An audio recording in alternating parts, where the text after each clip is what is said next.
see the blood on your panties. I said, come on, man. No, I've never said that.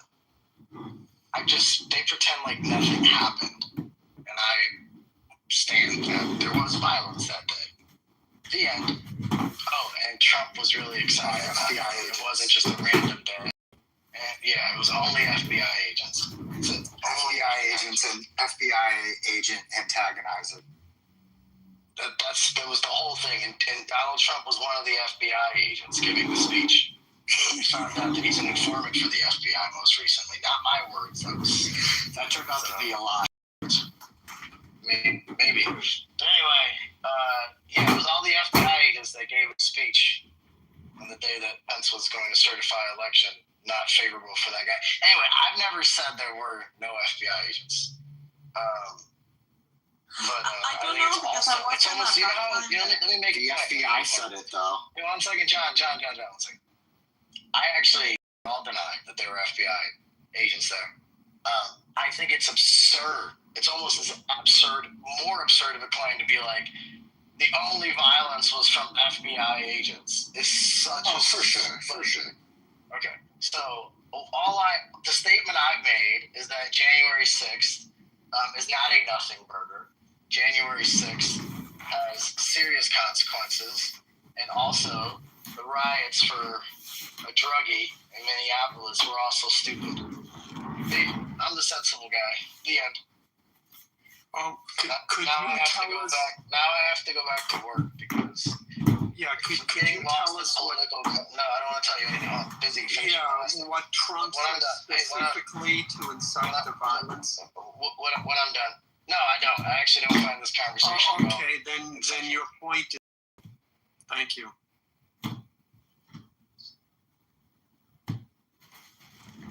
Now you're mute because I don't care about this conversation. But Issa, let him know that I kicked him out of the room. But just because I didn't want to talk to him, he can come back when I'm not here. I don't. This is such an uninteresting conversation. Here, I'll read the speech for you. You'll read it. So I have to remember the exact speech. Donald Trump speech. He's not here to listen anymore. I don't care about that guy. I'm talking to the guys in the chat that are actually worth talking to because they're nice. Donald Trump, Jan 6 speech.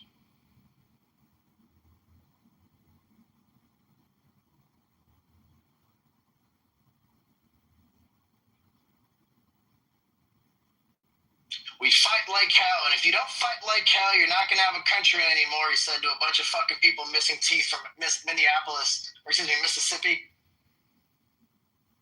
I know that everyone here will soon be marching over to the Capitol building to peacefully and patriotically make your voices heard. They argue that his words were not called for actual violence and lawlessness. Now, I'm not the guy. Hold on, shut up. You ask me questions, you shut the fuck up and listen. So I don't actually think that people listen to him and were going to be violent because they listened to him. I think a bunch of idiots were riled up for fucking 2 months believing lies about the election that were disproven in courts appointed by judges that Trump put in place. These were literally they were like 0 for 140 fucking 6 or some shit like that. And it's like at some point get a new quarterback. And so, this is such an uninteresting argument. But the idea that Trump wasn't rooting this shit along and wasn't calling it off is also stupid. The guy literally turned on his vice president, who was loyal until he saw the election results and went to certify. That is the only time that Trump didn't like Pence, is when he said, you lost, boss. Sorry, it's this thing called democracy. You lost. You lost the election. Okay? And so this is all that happened. And I've never made the statement to your original point that there were no FBI agents. I don't know who told you that, but I've never made that statement. Anyway, sorry to be the sensible guy in the room that doesn't live in an echo chamber where we used to have a room about Bitcoin, and now every day it's, oh my God, the lefties are gonna fuck me in the ass. All right, I don't like the lefties. It's a current events room now, John. It is literally like Jerry Springer met Nick Fuentes met Candace Owens met a bunch of rich guys. Bro, Candace Owens is off the deep end. People be sending me fucking clips from her. I can't even watch By the way, Yogi Allen is gay. Like, even if he's married, did you hear him? Is there a dry vagina in the or a wet vagina in the zip code that he exists in? Well, you sound like a history teacher. Talk to you about. And then he did the thing that You sound like one of those professors that makes you buy their own book. No. Stop. He did the thing that all Lisa's friends do. They demand a response. They're like, no, nothing? You don't want to engage? You must. You must ask me a question. You must talk about what I want to talk about. No one wants to talk to me. And then Issa begrudgingly said, yeah, that's all. That's interesting. Why do your friends, all of them, have that unique trait as well as I don't claim that friend. higher propensity for drug and alcohol abuse? That they just have like this particular like unique trait that they all like want to have a conversation that no one else wants to have, and then if you don't, they get angry. It wasn't even part of the conversation. Issa called me into it because she didn't want to talk about whatever the fuck Alan's boring ass wanted to talk about, and I literally just came in. I was just driving. I was like, I'm gonna go to the gym. I'm gonna work out. I had such a wonderful day with the one that I left all the other ones for. It was a wonderful day. Got a lot of work done. Put out some fires. Had a nice massage, facial, all the other gay shit, but not my eyebrows done because those are perfect. Those don't need to be touched on. I was just working, and then I, get tossed in the fire. I don't want to. I just wanted to come and say, hi, friends. Hi, friends. How are you? The conservative movement's coming after Dearborn Harbor. I've never seen so many tweets about Dearborn in my life. The conservative movement's coming. Aren't they all conservative? Muslims, like... And I don't even know what to call it. I don't know the local politics to be about it, but most Arabs don't vote left. Like most of them, even my Christian family, which is less conservative than the Muslims, I don't know shit about they're like Muslims. 90% Trumpers. I know the Christians are Trumpers. But you gotta understand, a lot of Dearborn, Michigan isn't just Arab Muslims. There's a lot of Arab Christians. A lot of Orthodox Christians. I don't know if they're in Dearborn anymore, my boy. Me neither. I don't know either, but what I'll tell you is that if the conservatives are coming after the Arabs in America are not lefties. They're like they're pretty conservative. They don't like abortion. They don't like a lot of the conservative gay issues and LGBTQ and tranny shit. They don't like any of that stuff. They don't like taxes. It's like they're mostly conservative. Although we like taxes now as Republicans. We all love tariffs. I don't know how the fuck that happened, but apparently we all love tariffs now. Forgot about that. Were those FBI agents that put the tariffs on, or was that Trump? Which one was it? Issa? Yeah. Issa, I heard that you said that the tariffs are the FBI's fault. I heard that you said that. What? Yep. Well, it wasn't Trump, it was the FBI. The FBI's fault. How? Listen, I don't know where I heard that exactly. I don't know who said it, but I heard it. Did I? Stop bullshitting me. You know how I did? You know how I know I didn't say that? But he gets lots of pussy. I bet you he gets lots of pussy. Because I never speak about tariffs. I'm not that intelligent. Oh, man. I love the tariffs. The tariffs are great. Ben, how do you feel about taxes? You like more taxes or less taxes? Oh, yeah, I love taxes. Just pile them up. Yep. Get more? More taxes. Yeah. More, baby, more. Pile them up, baby. Let's go. Tax, baby. More puppy. More puppy.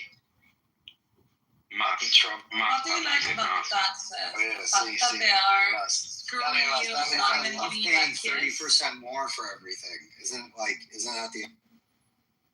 Well, the great thing is, the biggest thing that people don't really understand, and they're going to be like, oh, yeah, the producers are just going to eat it. Yeah, to a certain extent.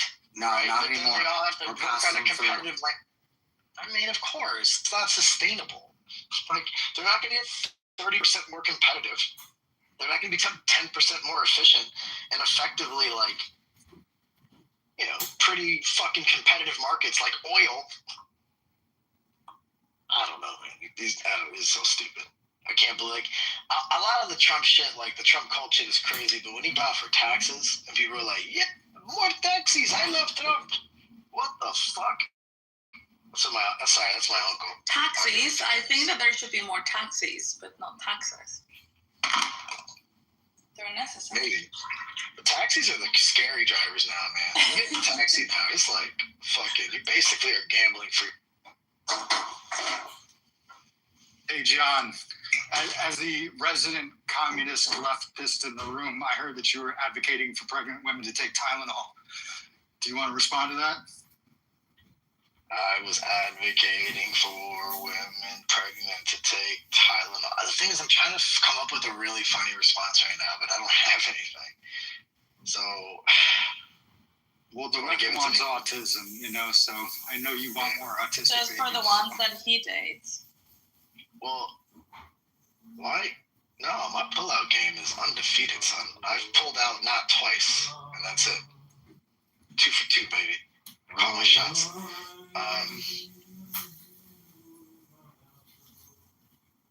Yeah, I don't know. I don't have a lot of opinion. Like, dude, the thing is, I don't hate Trump as much as people think I hate Trump. But people don't hate Trump as much as they should hate Trump. It's that simple. And some people hate him way more than they should. So he's just really like he's just objectively bad at his job. Like he's not good at his job. Like he's just not. But stop saying that, Trump, please. What, compared to Biden, how would you grade him? I don't have an interest. I didn't see. The thing is, like, I didn't have like this resounding, "Oh my god, I thought Biden was great," because I don't belong to a Biden cult. I talked shit about Biden for 4 years. No, you do. I'm just saying. No, let me finish. He's objectively bad at his job, right? The fact that he couldn't get a fucking infrastructure bill passed, the fact that he couldn't get repeal and replace Obamacare, which is polling in the high 70s. Bro, that was the FBI. That was the FBI, 1,000%. I mean, he can't contain himself. He can't get out of his own way. I'm talking about not even necessarily like policy or not. I'm talking about the guy goes and insults the 51st fucking vote on repeal or replace Obamacare. And what he could have done, what a sensible human could do, he'd be like, yeah, I'm grateful for servicemen like John McCain. I know certain things, but he served our country and I respect him for that. Instead, his ego gets the best of him all the time. He argues with fucking widows, soldiers and widows. Like, what the fuck? I don't like. He just bad at his job. That's all. That's all it is. Just bad. Not good. I don't know. Doge. How'd Doge go? Did you save $2 trillion? Nope. Bad at his job. It's like do we buy Canada? Nope. Bad at his job. It's Greenland, Iceland, I don't even remember which one, something that ends in land. Did we get it? Nah? Not remember you guys all thought? Yo, but GDP was up like 200 basis points. Where was stimmy checks from External Revenue Service tariffs? So where do we get the tax refund? Effectively, that's a tax refund, just for the record. Yeah, when does that come? Anyway, when Trump does good stuff, I actually am the first to actually applaud it. When Trump does stupid stuff, then he does stupid stuff, and then you guys tell me I'm crazy. Okay, good. You guys successfully emptied the room, and now I'm at the gym.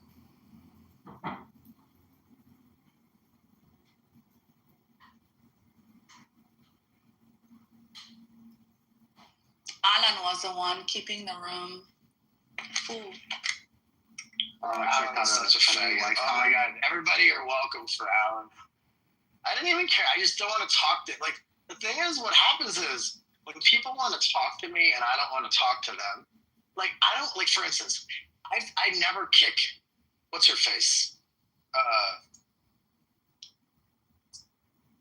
God, I forgot her name. The lady who called everybody racist. No, I don't even get what Kelly's just stupid. I don't kick her out. Corny. Yeah, like, I never kick Courtney out of the room, right? Like I don't just kick you out because I disagree. It's just like when you're just like disruptively not, like, I was like, I don't want to be in a room with you.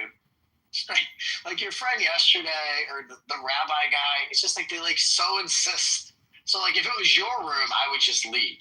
Remember when like that one guy was like, "No, ask me a question." I'm like, "But I don't want to ask you a question." I think in that room we all left and you were stuck I know. with I know, but my point is, I would not. If it was their room, I would leave. I wasn't modded, but I didn't like, oh my god, I'm gonna kick them out of their own room. But over here, it's like, dude, I'm just hanging out with my friends. Go fuck yourself. Go have your little philosophy conversation. I don't want to answer your question. Go fuck yourself. I don't owe you that. This isn't a fucking. To me, this isn't Listen, like debate Rabbi room. Sometimes we debate. Rabbi causes the exact same reaction in everyone. So yeah, he makes everyone just like exhausted. It's like, dude, like my kids are here next week. I will deal with the fucking nagger in the fucking grocery aisle next week. But you're not my fucking kid. Get the fuck out of my life. I won't deal with you. Tomorrow. Come back when I'm not here. And I'm not here as often anymore, so cut the shit. No, because Jimmy kicks him out also. Good. Jimmy's right to kick him out. Or I don't care if he does or doesn't, is what I mean to say. Kick him out, don't kick him out. Keep him, don't keep him. Just, I don't want to deal with him. Like, if he's not, like, if they're not engaging with me and are asking me, but they're like, no, I want to talk. I'm like, no, I want to talk to you. The fuck? Talk to somebody else. Like, when he was talking to you, I didn't interrupt. I didn't say, oh my God, you must stop this stupid conversation. I usually would, but I didn't. And instead, his position was, and you're going to lose me to work out now, but his position is, no, John, you must read the entire speech back to me. Fuck you. You go read your own speech, faggot. This isn't a debate I wanted to have. He just asked me my opinion. That's it. I gave her my opinion. And no, I didn't say there's no FBI agents. Of course there's FBI agents. There's idiots. And then there is another idiot who was now is president again. Voila. Just to be clear, I don't even think anybody claimed that you said that. Okay. Issa just made that shit up. That's why I told her. Well, I think Johnson said he was looking forward to talking to you and Zach about it. He didn't say that you said that. Exactly. That's why I said I wasn't here at the time you said it. All I said is the claim That I I made, which is heard obvious. that you and Zach had a different opinion on that, and that's the reason why I asked. I don't even know Zach's position on it.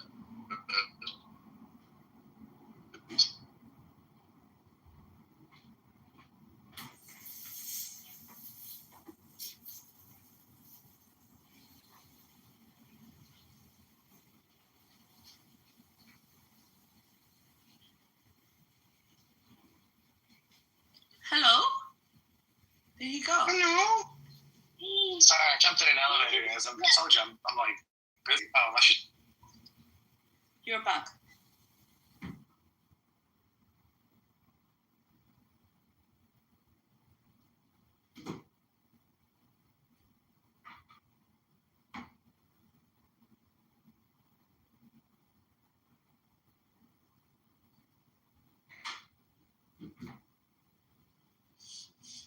Now I cannot wait to hear what Zach's opinion is. Yeah, I think like the crazy part is easily like they try to pin it on the word, call it like insurrection. I'm like, I don't care what you want to call it, what you don't want to call it. A bunch of idiots broke into the goddamn Capitol, right? And a bunch of idiots were pushing cops, and a bunch of idiots did a bunch of Don't stupid call shit. Silva's parents that. They were there. I love Silva. Fuck you guys. I defend Silva when you guys don't beat him up. I hate when you guys beat up Silva. Even when I disagree with Silva, I hate when people. So Silva's kind of starting to grow on me the way Dave has. I do not like when people talk shit about Dave. It bothers me.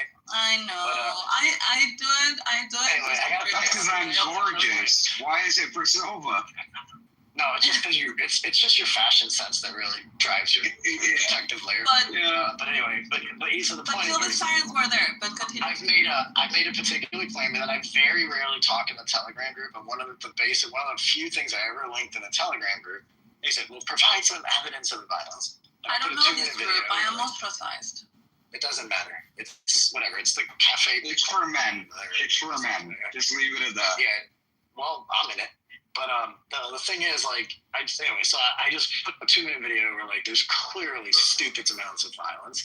And then I also say nobody should go to jail for 10 years for this shit. Right? It's like, I don't think, like, no one, like, when you actually ask me, I think, like, what Jensen does, he stretches and abroad and says, well, don't you think that's not an insurrection? And so you think it's an insurrection. What's the definition of insurrection? I'm like, oh, I don't know, motherfucker. It sounds like something out of the Bible where people disagree with Jesus. I don't fucking know. It just was stupid, and a bunch of idiots were doing it, and it was not a really good look for democracy when you're certifying an election that day. The end. It's not a democracy. Such a good Jensen, aka Mr. Grush, or Mr. whatever. What was the guy's name? It's just the one that traded. He's Grumpy from Snow White. We already named him that today. Good job. Oh no, British Hoddle's gonna be Grumpy. That's it. British Hoddle's Grumpy. Today's Snow White. Yesterday's John Jacob Jingle High. John, I'm waiting for John to come here and press you. Hey, you know what the best part of this is, Vic? You know what the best part of this is? What's He up? wants to have this debate, and I win because I'm gonna walk away. No. Here's the funny thing. I don't think he really wants to have the debate because he's like prepping for his I've never cared birthday. about this. But I'm the one who wants to see him debate you, and I Me think other too. people heard me, and then now they're nothing like to debate in my mind.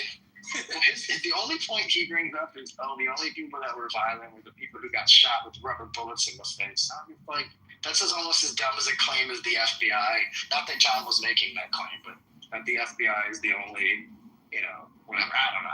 I literally don't care. I just don't care either. I just have an opinion on the matter. That's all. I think Zach did make the claim that there was no FBI involved, and we'll see when. I think I generally agree. Like my take probably aligns with Jenseth, but I wouldn't say it's like firm on that side or whatever. Like it's not. I don't even know. Sometimes nobody did anything wrong. That's his take. That's as far as I'm concerned. Nothing happened. It's a big nothing. Yeah, like I don't think like going into the Capitol is a big deal. Like I don't think that people were. I don't think the majority of people there were trying to riot. Right? Did some people get out of hand? Yeah. Were they potentially FBI? I don't know. Did they do serve 20 years? They not. Yeah, but even John agreed with that. I don't know. There's no part of my claim that literally right now, I just made a claim in front of 100 people. Somebody tell me what they disagree with.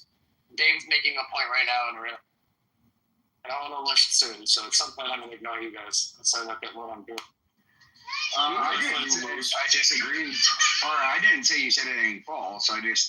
Your general take, I feel like John says is probably, I align close at it.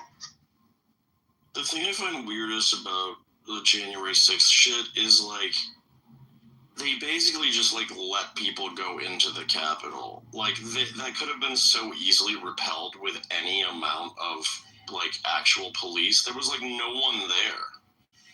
It was, like, completely undefended. That's not entirely true. There was fencing, and there was people that literally ran over cops with fencing, and I posted this video in the chat. It's not an AI video. This is a Fox News video. How many cops were there though? Like 15 maybe? I'm not there. It just seems weird. I'm not here to talk about the tactics, but I'm saying that there was actual good violence doing that. Fuck. I hate to see. So you can't work out at a certain hour and like actually execute. There's too many people here, and there's like not enough. I hate working out there in the normal people hours.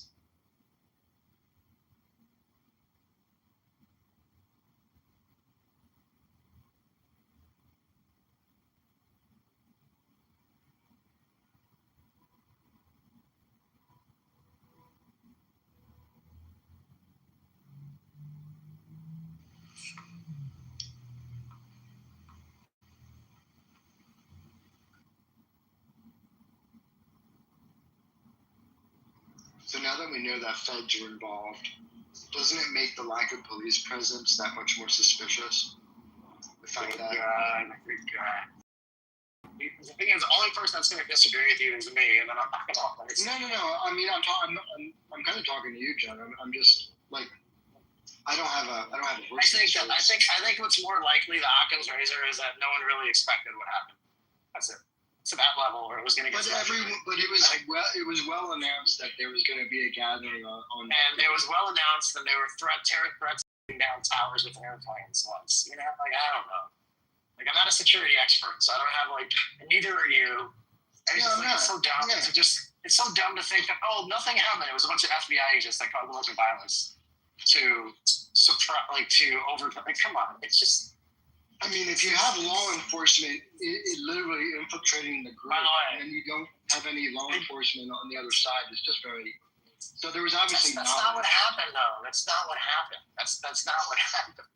I'm not interested in those guys. You guys want to have those conversations? I literally don't. I just don't have energy, especially for you. You literally pay me right now to go work, so I have to work for you. Like I have to work. And this is. I was just gonna talk to you guys and like have a good conversation. Not that this is.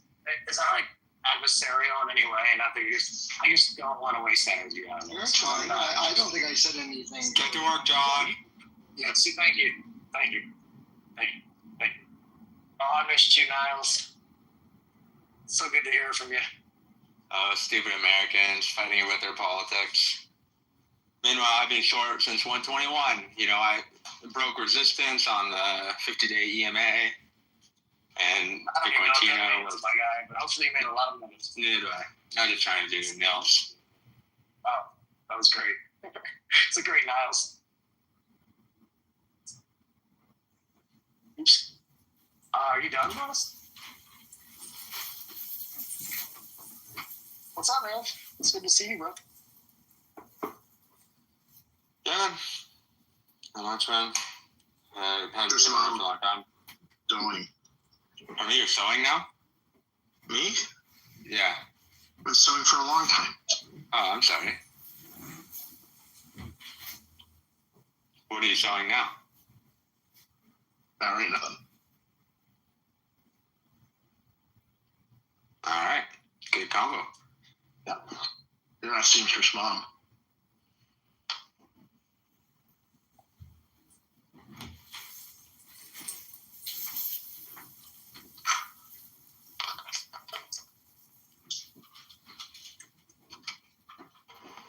I think Lulu Earhart Monday on Twitter.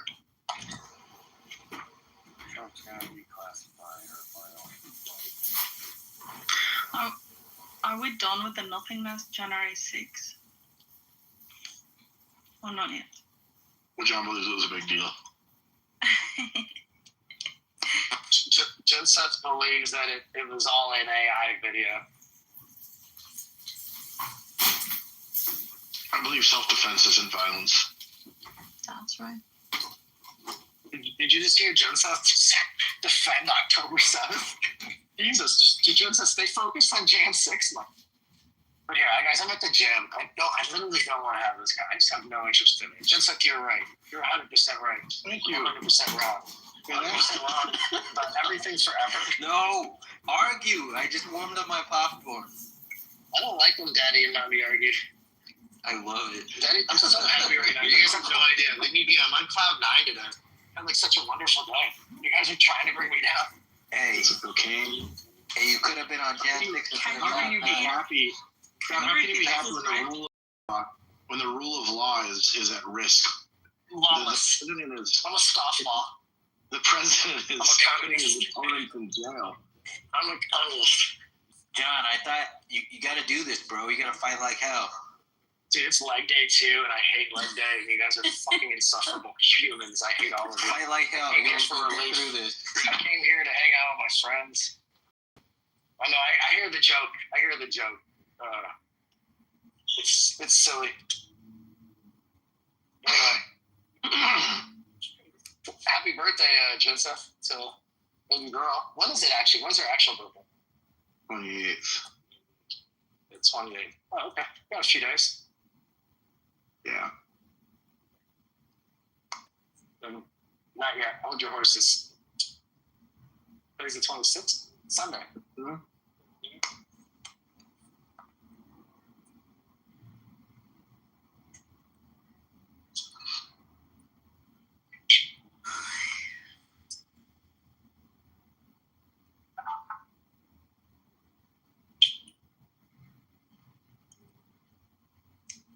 on. I think I need some dark music. This is gonna be a rough one. I think I'm gonna let you guys argue on behalf of me. Here, someone just pretend to be me. You guys know what I'm gonna say. No, it doesn't work. Hey, yo, you guys won't believe that Asian bitch I just met. My dick is huge. No, that's not me. It's the other way around. You're so bad at this game, Jason. I know. That's why I don't talk about it. Jason, let me tell you about orthodontist bitch, because I had to let her go because now I have nail salon bitch, but nail salon bitch was getting rowdy, so now I have electric engineer bitch, and after that, we're gonna go do some salsa. But what about the FBI? But if I get bored, because my ex from college that I knew once in a while, she saw me at the restaurant.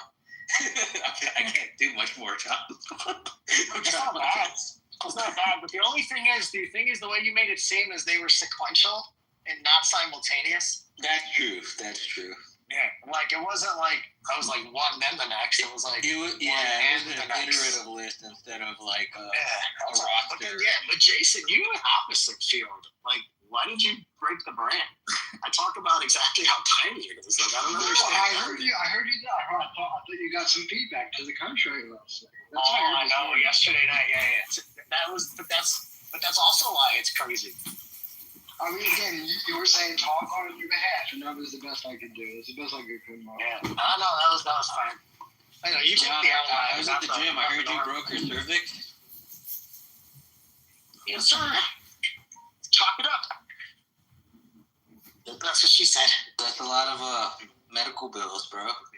Another one bites the dust. It's fuck. Listen, man, I'm out here servicing, just doing my job, trying to make no.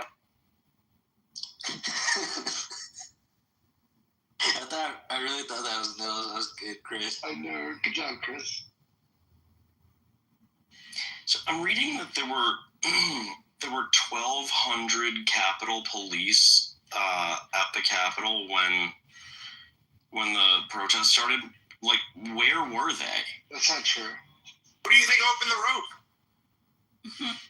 Well, I know that, but there were like 12 cops out there, not 1,200. It was like 12, yeah. 12 and 300 FBIs. Weird. Like every source claims there were 1,200, and then they deployed like 200 more, and then they got backup from the like DC Metro Police Department, and there were no cops there. There were like no cops. I mean, every video I've ever seen, like there were like a couple cops, not 1,200. Just because they were on duty doesn't mean they were there, right? They could have been. It everywhere claims that there were 1,200 on site. That's so strange. And I'm like, where were they all? In the bathroom? Like, there's plenty of video. I mean, you could just. I know. They were dressed as civilians. Well, that explains why Netflix was just cops and feds. I wouldn't call that police. Until the parents. You know what else is weird that I keep reading? Apparently 4 Capitol Police committed suicide in like the months following. They felt like pawns, bro. That seems weird. Seriously, they were silent. 100%. It's not weird, dude. People get suicidal all the time. Even 4 of the cops that were at the Capitol? No, they were suicided. That was a bird. They were not 4 dying there. Like that had one a heart chef, attack right? or something. Like that chef? It was just one, and who he was the died chef guy? afterwards. Yeah, He drowned while swimming, right? Yeah. Wasn't he actually paddleboarding, which makes it even weird? Yeah, he had a flotation device. The only one to die that day was that woman that was a Republican. The one that got shot. Yeah, like every news source claims that there were like 12 to 1,400 Capitol Police, and that at least 140 of them sustained physical injuries. That's all lies. It's like so outrageous it doesn't even make sense, because there's video of all of it. Like, wait. So, Fish, are you saying it wasn't violent?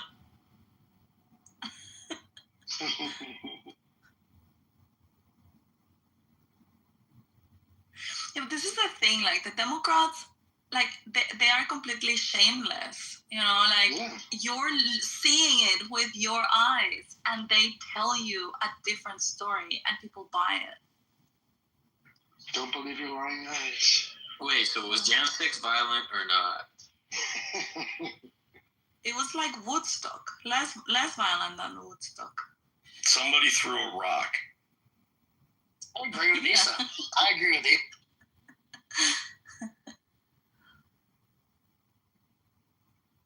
Someone threw a rock and it hit 140 Capitol Police. It just bounced along off of their head. I agree.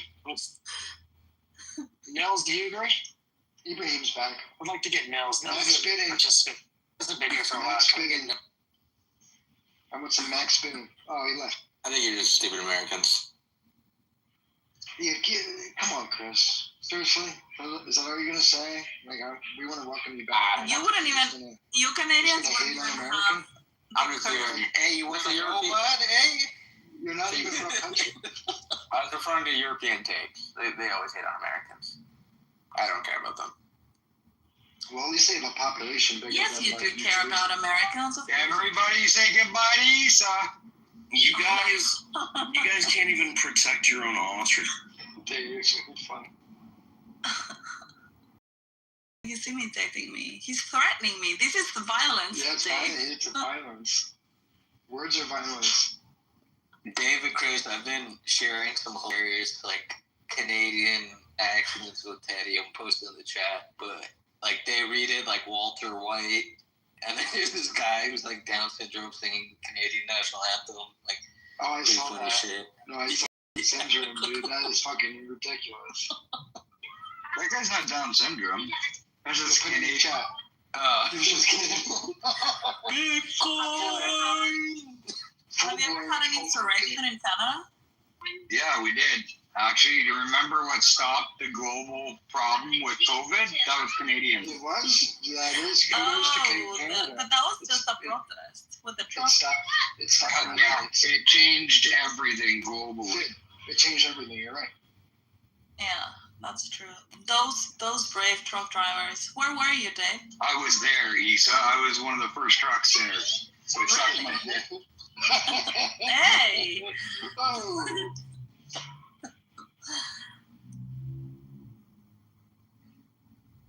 Yeah, Elle was right about it. You guys don't know, but Dave actually meant that as a. He was offering that as a olive branch. He was takes literal. Dave, you need to get some. You need to get some trucks to BC and smuggle some ostriches in.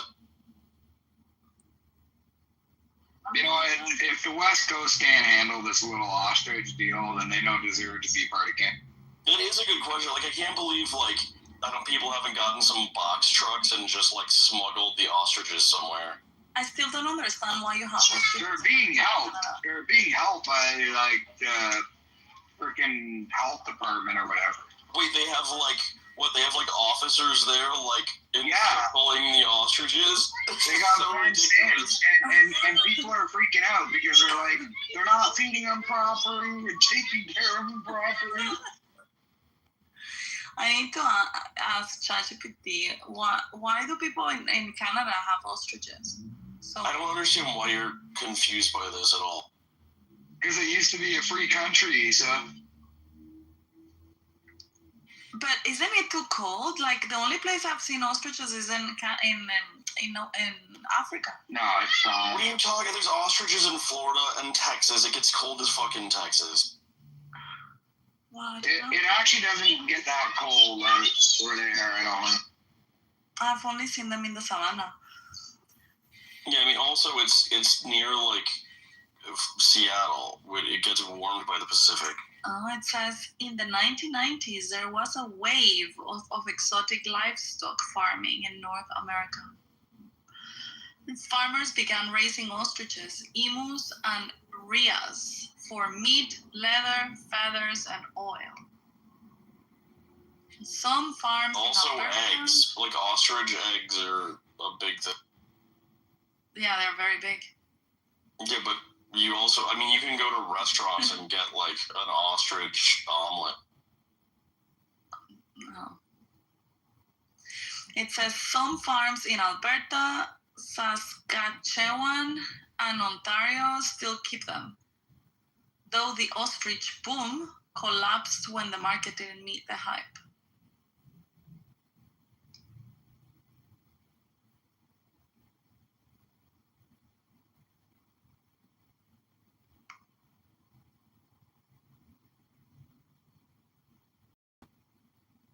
Surprisingly, ostriches can tolerate Canada's climate if properly sheltered in winter.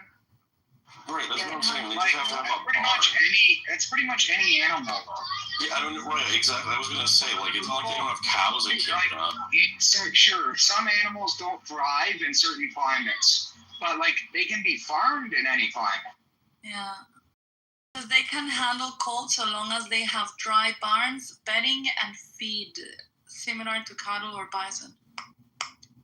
Yeah, so they need, I mean, organically they wouldn't, but if they are actually provided with There aren't like wild fucking ostriches running around in Canada. That would be weird.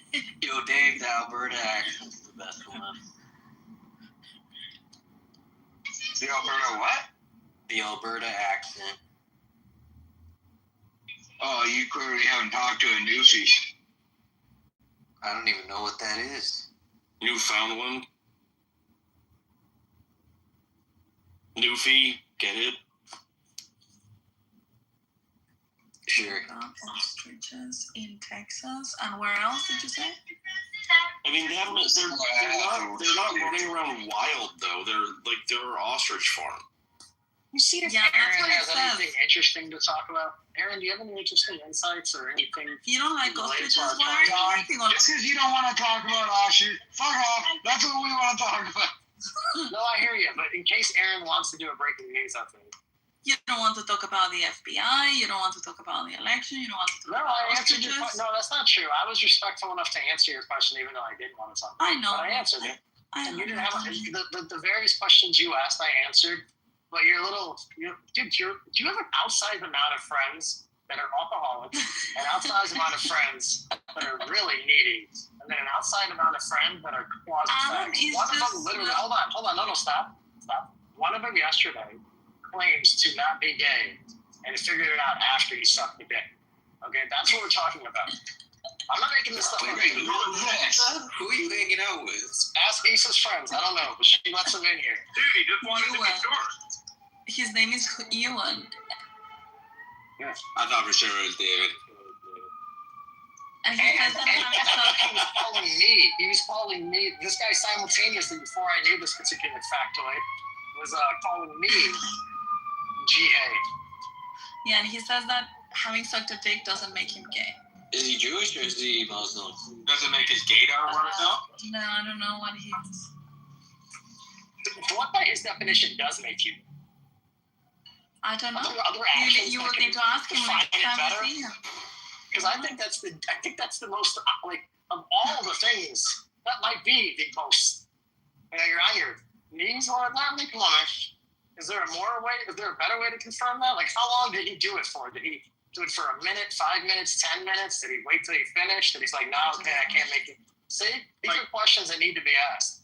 Because if you weren't GA, then you definitely, I can't even try this. He Right has away. been asked this question, so I just prefer for him to tell you. Like, John, are you saying that word because you're around your kids? No, because I'm at the gym. You can't say gay at the gym. In Chicago, you can, not in River North. Really? Fuck off. You guys No. deal with your own shit. Well, we're just genuinely confused. Like, is this? You guys know. John is angry. Everybody's annoyed. I'm kind of like weird today. They're like, you must talk about the things you don't. Okay. Wait, do the people around not identify PA as gay? Or are they just going to be talking about Georgia? I hear like kids around him. No, that's me. The kids are in the back seat being super annoying.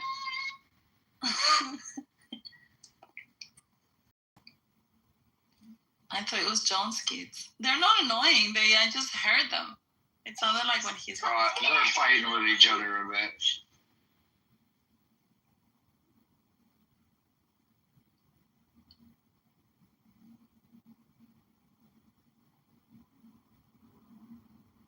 Issa, was that gay guy a Jew? I have to go leg press right now, Vic. I don't know. I don't know what religion he is. But he's not a Muslim. But I don't know if he's Jewish or Christian.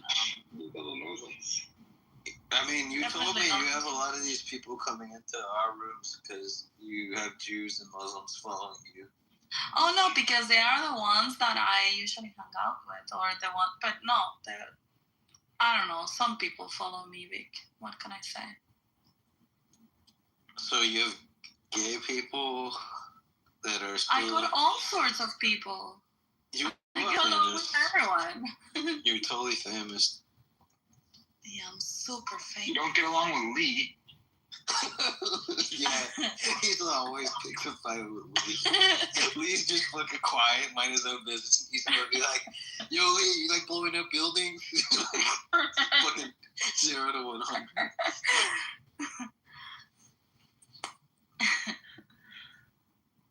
I always put this. And then Oh, Fish Lee will would- always come back you up too. I always do this when he comes in the room. See, some of them are too smart to blow up buildings. They know it has to be like a quiet war waged from the inside where you impregnate as many women as possible. Yeah, that's true. It's a low-level thing to blow up the building. That's for the people who aren't smart for the other things.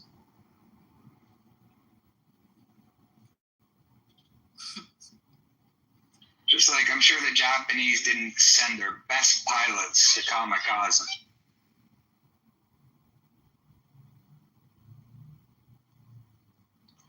Or maybe they did. Maybe that's why they lost.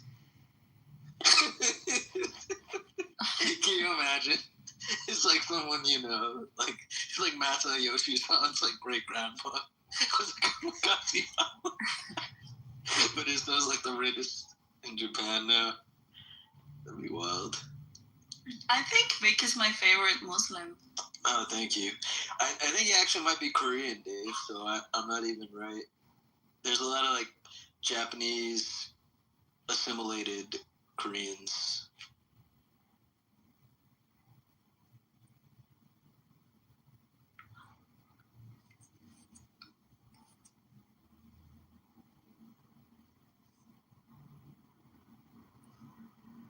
Issa, did you know our governor in Texas banned Sharia?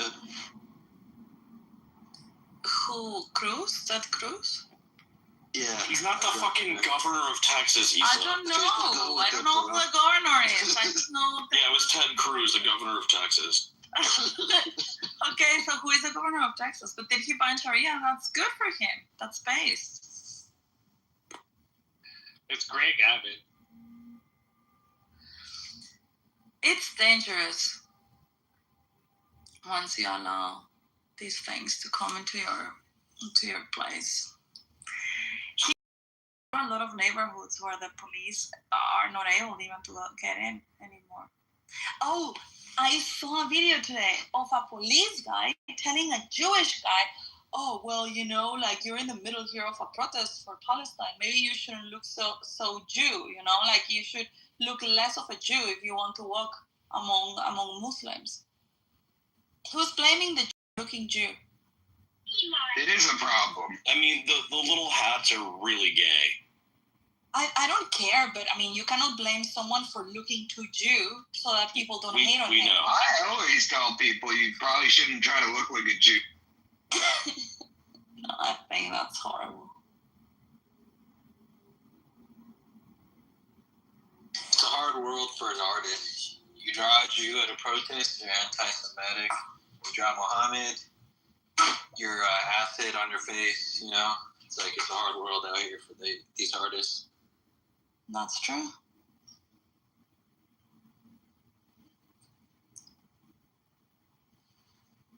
Do they do the acid thing in the U.S. as well? Well, I've never seen it. I don't think so. LSD, yeah. We do a lot of acid. That's more a Bay Area. I mean, like throwing the on people's faces. They do that in. No, that's so fucked up. They do that in London. The Muslims do that in London. They throw acid on people's faces. Yeah, if Muslims did that here, they find that out pretty quick. No, Aaron told me that this is total nonsense. Exactly. They don't do it in London. It's total nonsense. Oh, it's made up? Yeah, okay. See, I fall for everything. I just take words literally. What about the Sudan or Syria? Sudan or South Sudan? I don't know, wherever they're hunting Christians. They're doing it in South Sudan. Well, actually, both parts of Sudan are really fucked up. She thinks Ted Cruz is the governor of Texas, but she knows the difference between North and South Sudan. What about Pakistan? Yeah. Pakistan, they are also. What about Pakistan? What do you want to know about Pakistan? Well, they're just all Muslims, so Are there's they no one to throwing throw acid acid on on. people and killing other religions there? Yeah, they are. They do. How often do you see it? What did my people ever do to you? Oh, God. I don't know. Following me. But you know what? I also get the same look in real life with the Muslims. I must have something that attracts the Muslims because it's, I don't know. Yeah, they can see your hair. You're basically walking around naked, shaking your boob. Yeah, No, it's very hard to control myself. You're not in the... No, I'm not saying that, but there must be something. I don't know if it's maybe that I look maybe Middle Eastern in a way. I don't know, with the black hair and long hair. I don't know. Pizza, you're looking really good. You look like my third wife. In the Snow White photo? You like that? Yeah, you want to be my third wife? No. I am very territorial. I cannot share. Oh, that's unfortunate. Yeah.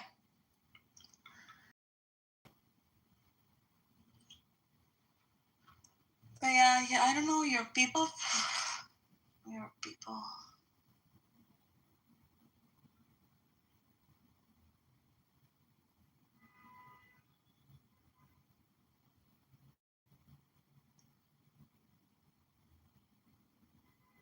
Are your parents Muslim? Yep.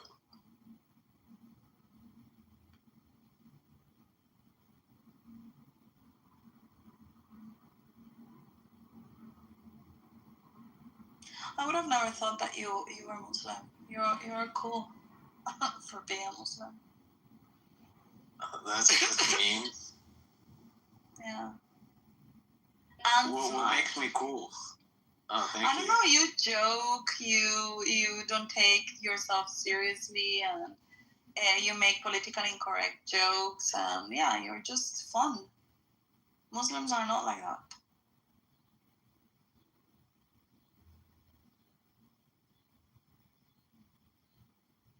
Well, let's see if you say all this stuff to my face. Oh my God. Sorry, that's my impression of Lee. Isa, do you really think I'm Muslim? I don't know. You're not a Muslim then. Maybe. He is at the airport.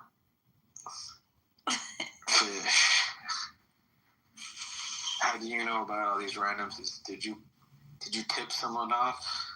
I called all the airports and I was like, watch out for Vic.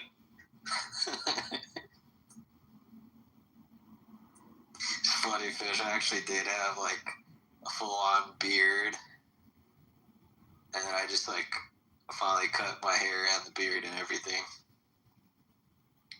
Now I look like a cholo again. Damn, Vic, I didn't even strike you as a man that can grow facial hair. I'm impressed, bro. Bro, I had a mustache and beard by the time I was like 16. Oh, shit! I don't know. Just the way your fellow would think, you know? Oh yeah, I make a lot of inflections or whatever. That's just the California.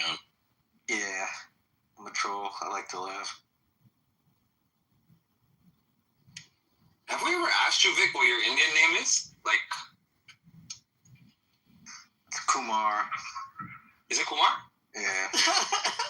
That is like Smith. Yeah. Have you been to White Castle lately? Oh my god, of course. I'm trying to buy one. So you're from Pakistan? Yeah. He's trolling. That is not his name. White Castle. I'm trying to buy one. I don't know. He's Indian and he's Muslim. You also think he's Muslim. He's Indian. Well, it's not the first time that I someone calling him a Muslim. Issa, I'm also a Fed. I'm very gullible, so I believe everything. Yeah, I empathize with you. I'm a Fed Pakistani Muslim. Yeah, I don't trust my reading of people in this app anymore. After I thought that Trey was black, I thought that Drew was black. This is all projection, likely, right? What's going on? Let's how you thought Drew was black? I thought Drew was black. They don't sound black at all. Sounds black at all. With Trey, I can understand because you know the southern accent. She can't pick up the nuanced difference. But like with Drew, that doesn't. Like he sounds like he's from Portland. Like He what? sounds like a cracker. I think he someday I don't know. I was very new and somebody was talking about the N-word or whatever, and he got very offended. And then I also thought that he had like 4 children, and I don't know. Like I just got the wrong impression of Drew, and because he was like kind of defending all this DEI stuff, and I thought, okay, well, I don't know. He's invested in that. It makes sense. He's black. He's just on the liberal side of the spectrum. I Yeah. think. Or at least started out. But that doesn't mean he's black. Why? Because he had 4 kids? Is that why? I don't know. I guess I don't know. I misjudged him. Also, he doesn't even have any kids. He still doesn't want to admit it, but she basically got rumor that he had a big ass cock, and that's what.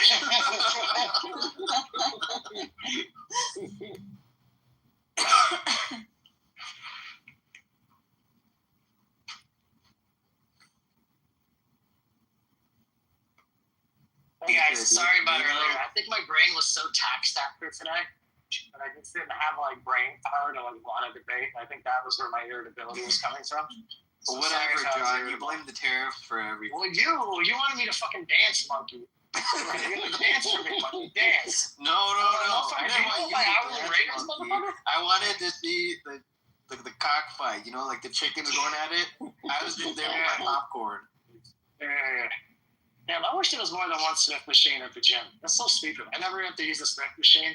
But Jeff Nippard's making me use the fucking Smith machine. Oh, nice. Fuck this weirdo. Hate that guy. I don't think my gym has I one haven't of been sore in 6 years. It's like the first time I've been sore in 6 years. I'm so annoyed. Nice. I like I started using all those machines again. I took it easy on compound lifts for a bit. Mm-hmm.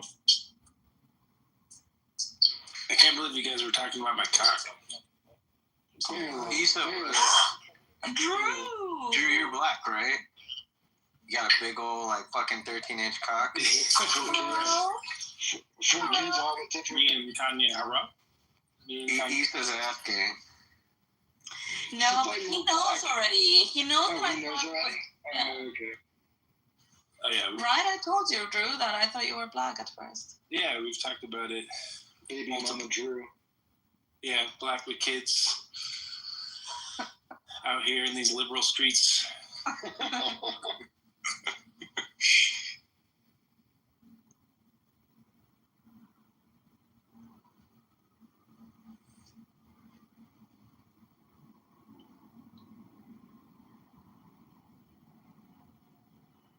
Lisa, did you know Dave's Punjabi?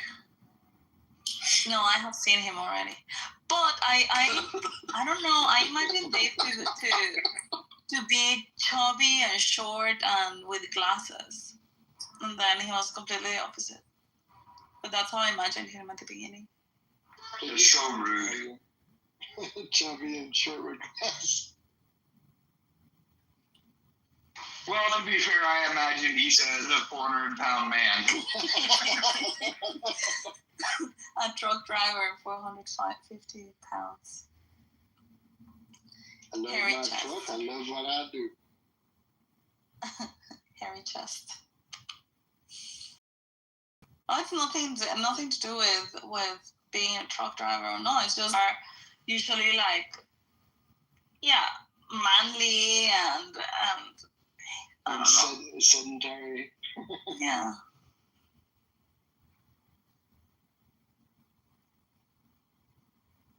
I mean, you're never gonna meet a truck driver that is like all feminine. No. Nowadays, all you meet here are truck drivers that are Indian. The ones that make the U-turns across 10 lanes? And they cut holes in the floorboard so they can shit while they drive. Legit. Not even a joke, dude. Not even a joke. I've talked to transport mechanics that complain about it. They literally don't want to clean the Indian truck drivers' trucks because on the underside of the trucks, like even if you're doing brakes and shit, they're shitting out the bottom of the truck and it splatters all over everything. Oh my god. They'll drive. They'll drive like 3 or 4 of them in a truck, long haul, and they won't even pull over to shit. I mean, that's impressive. That's some ingenuity. I don't know if I can call it ingenuity. Dave, this is a new type of trucker protest.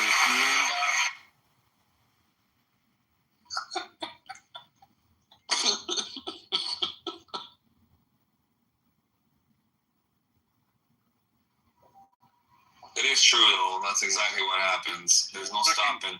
Drew's over here high-fiving the fucking guys. That's impressive. Ingenuity. And everybody else is thrown up. So, Dave, third world India do that type of shit, and like even the trains in India or whatever, like it's just like a fucking hole in the ground, and there's just like shit all over the tracks. Like it's just ghetto, and they're not assimilating well. I guess they're doing that for their trucks. It's fucking ghetto. And then they don't wash their hands before they go cook and make videos for YouTube. Dude, that's fucking how, like, the Black Plague came about, man, from unsanitary, fucking nasty... Ugh. Black Plague's coming back to Canada. Whatever. You said third world. If that was for real, then, like, there would be 1 billion less Indians. Yeah, everyone knows the black flag was started by the Rothschilds. Oh my god. You said third world. You said third world Indians. What are first world Indians? People like me. Tell them about the VVSs, Vic, and the I-1s. Vic, are you really Indian? No way. Do you speak any But you're Indian? Middle Eastern.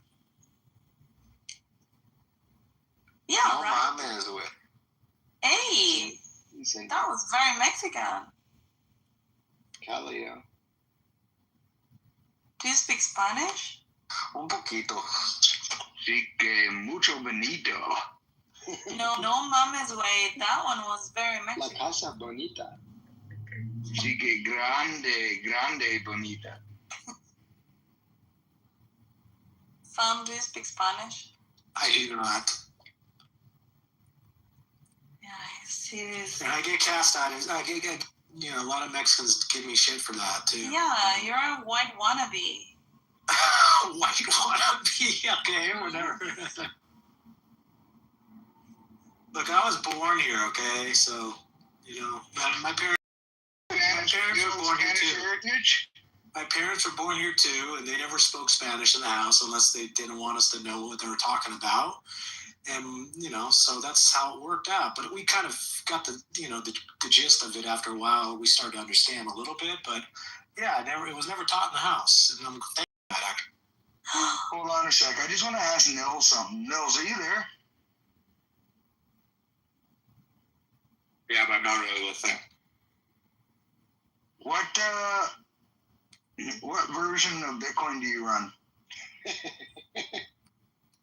The fork that Nils proposed.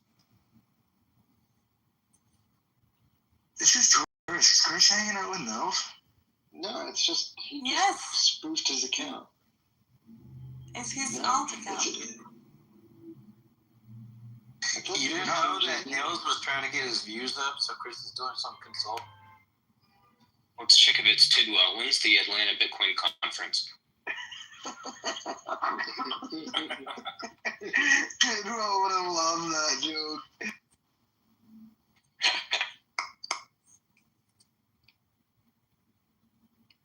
Has he recruited you guys all to go to the conference?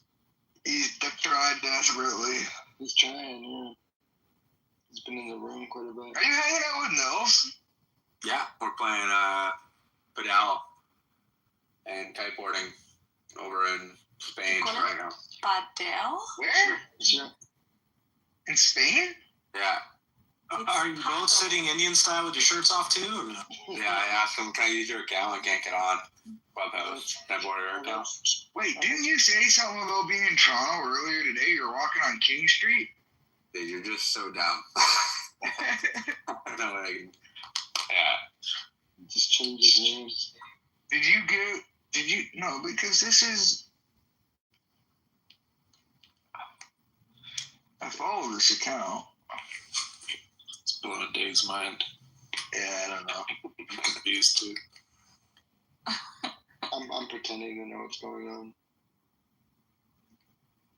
I might change my name to Nils. I feel like, I feel like I'm being so right lately, just like Nils. Like more of the other. Who is Neil? Nils was a guy who knew a lot about Bitcoin over because he was a TA expert. He's a sentiment. Do you have a picture phone? If you open his profile, you will see that he's been having conversations with David Popper. Yeah, it's Chris. Did I tell you about it? I muted you, Drew. You're hot micing. So open Neil's profile. He's been chatting with David Popotia.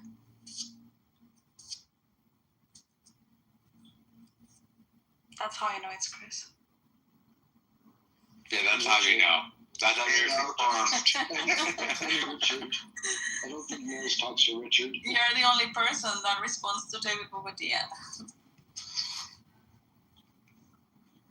No, I'm joking.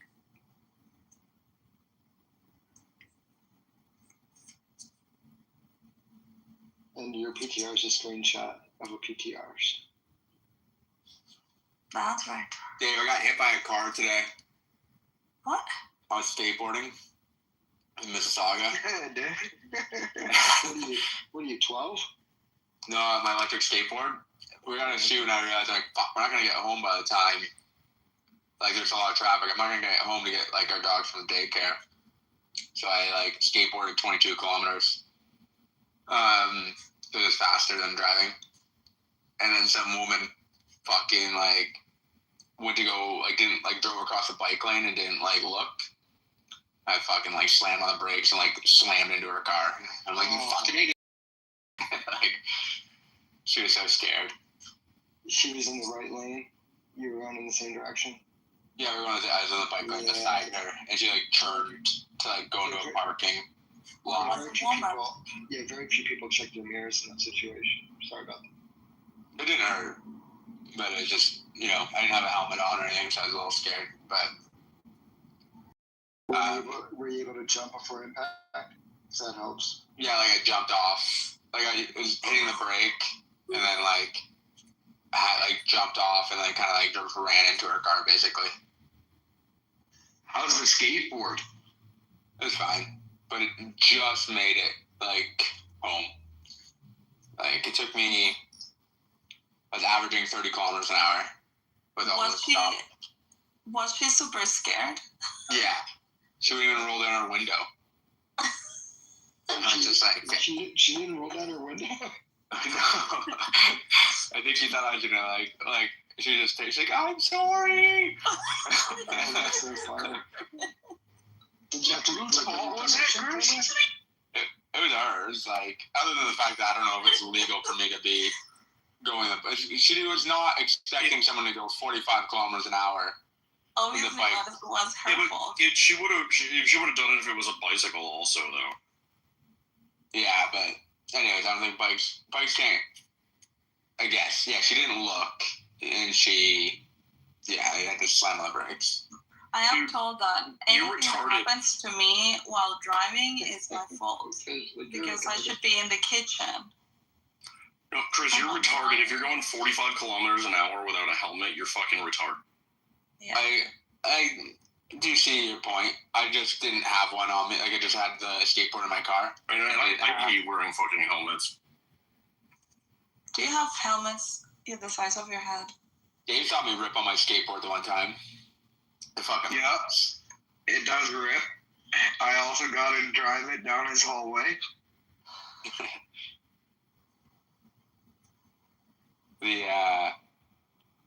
No.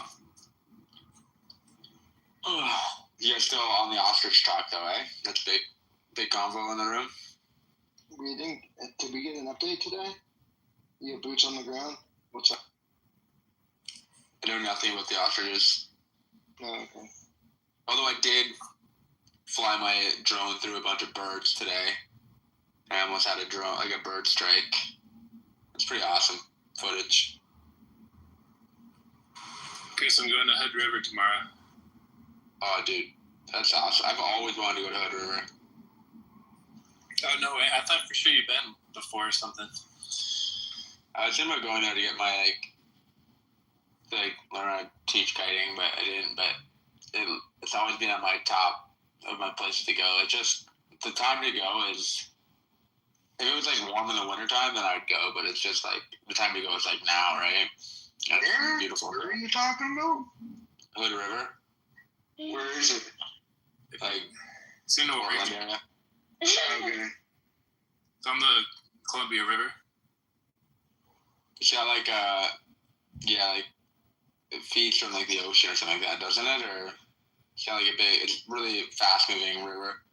Yeah, it's a massive river. Oceans always, or rivers always dump into oceans. Yeah. They never feed. Yeah. Oh yeah, and then there's also mountain bike trails. It's a lot of hippies.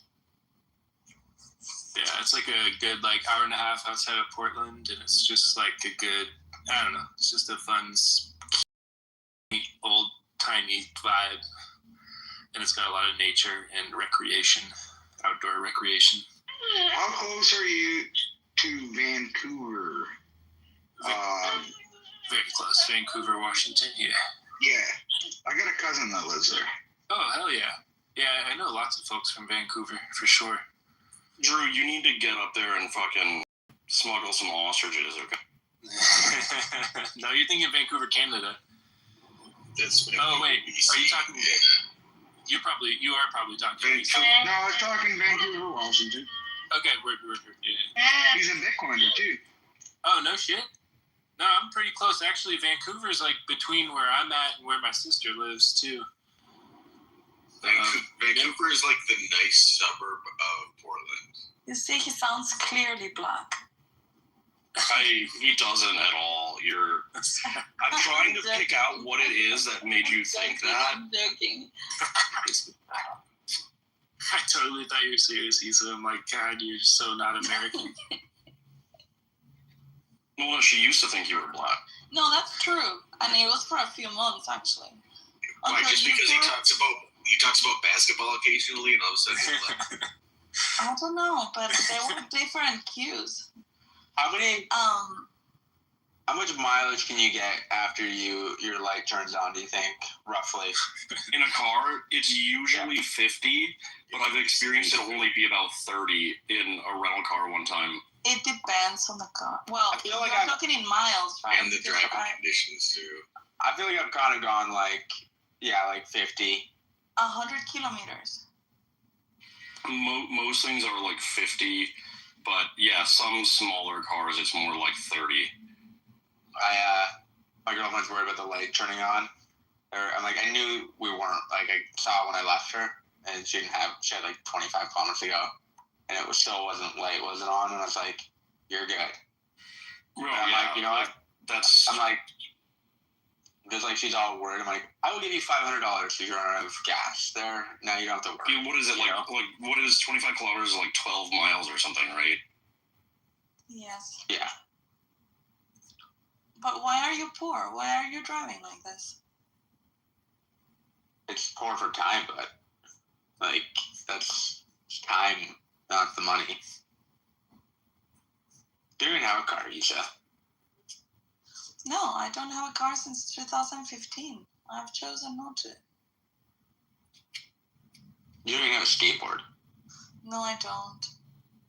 I don't have anything. I'm poor.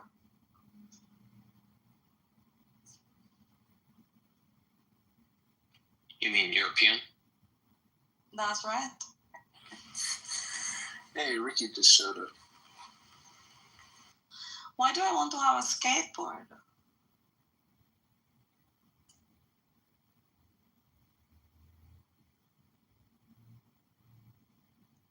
Oh, Ricky gets it. Look, Niels and Harrow.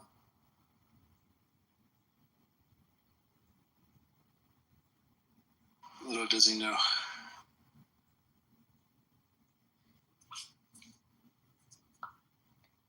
Hey, Ricky. I missed you.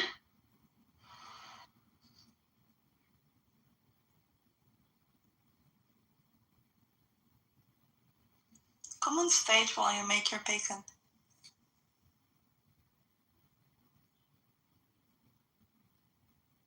Please. We wouldn't hear the sizzle. Dave, are you a bacon in the oven guy, or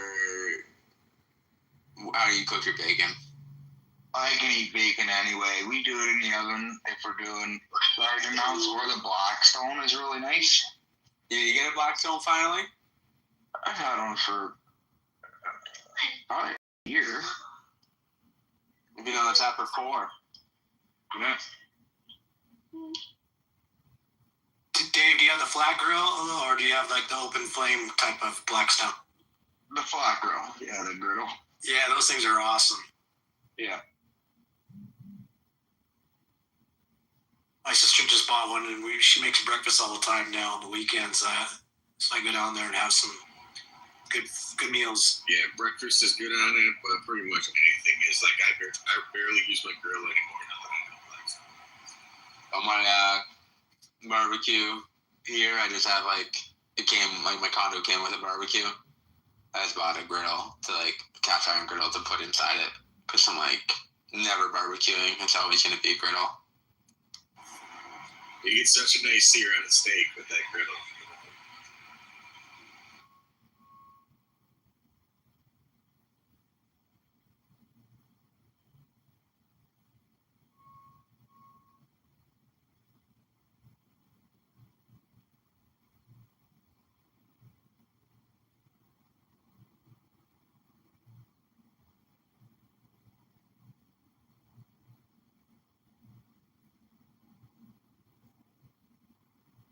How was your week, Borg?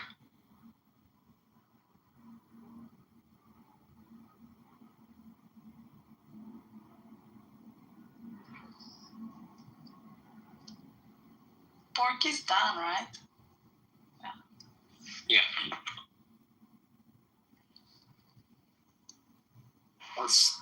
Did someone call me? Oh, I just said, how was your week, man? Happy Friday. Oh my God! Someone that just is being nice for no reason? Well, thank you for asking, sir. It's Okay. a great week. Thank now you. everybody say goodbye to Borg.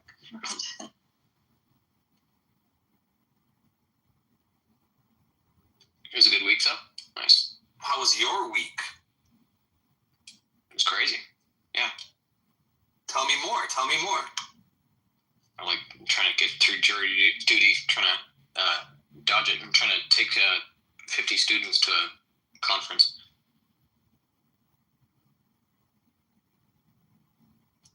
Was it a good week or bad week? Or middle, 1 out of 10, how about? What kind of case? Is it a murder case or? Oh, I don't know. I'm just getting the summons.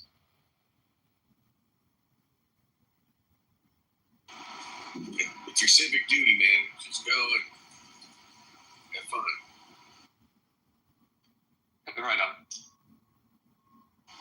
I've only been summoned for jury duty one time, and it was when I was like 19 years old, and my mom just happened to be in charge of that in my county at the time, so she just took me off the list.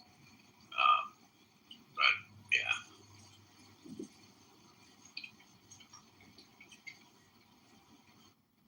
Yeah, so if I get called in tomorrow, hope I can appeal, but just didn't have a way to do it online, so I'm just going. Dude, one of my bosses back in the day, they got a summons for federal jury duty and got put on this case that ended up taking 3.5 weeks. It was ridiculous. But that was federal. The federal cases tend to be a little bit longer, I guess. How do you get summoned for federal? You just got a letter in the mail. Yeah, apparently. I mean, anybody can get summons for that. So those ones you definitely can't throw in the trash, right? I wouldn't recommend it. No. You do not want to do that.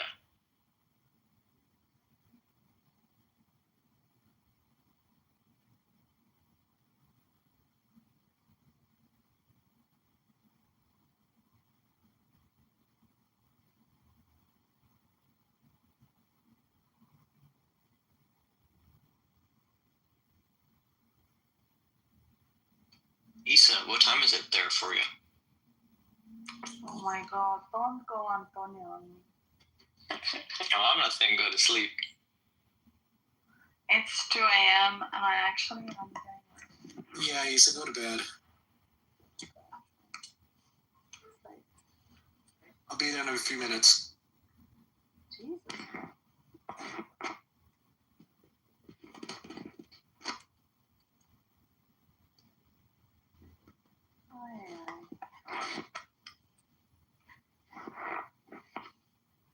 These men.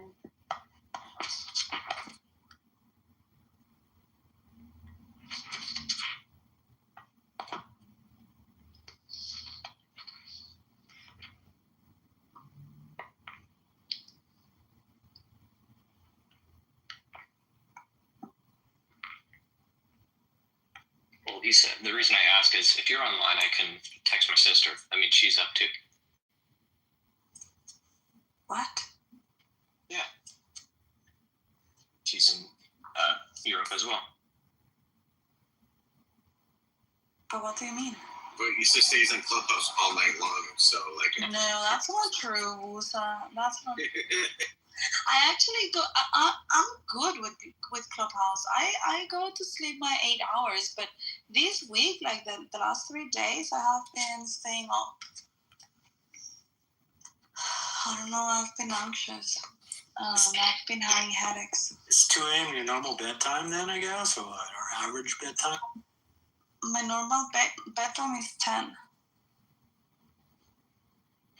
Are you in the echo of that project? Did you finish all that? Yeah, I need to send a few things tomorrow, but yeah, I'm done with it. I gotta look for more projects. I'm often wound up after a little sprint of work. Yeah, me too, but I don't know, I'm getting stressed. I always stress out when I don't have enough projects because then I'm like, oh my God, I'm not gonna find anything, And then you get too much work. Yeah, well, I like to have work. Thankfully, I have had a lot of work since April, May.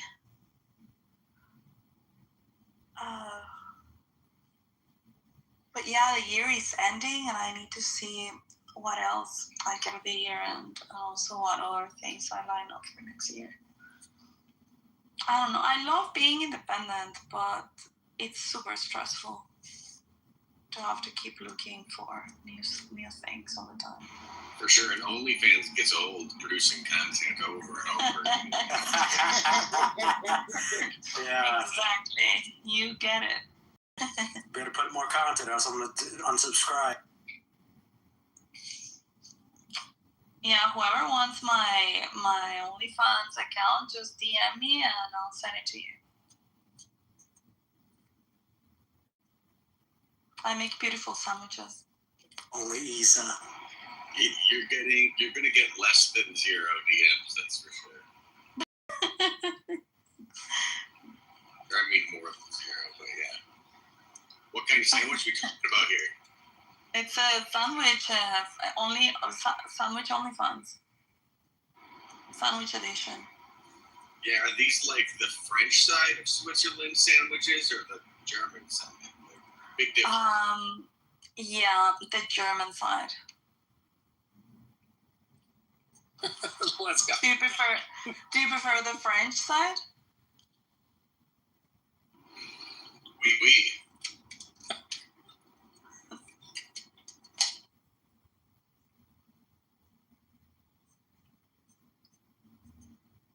Have you been to Switzerland, Wilson?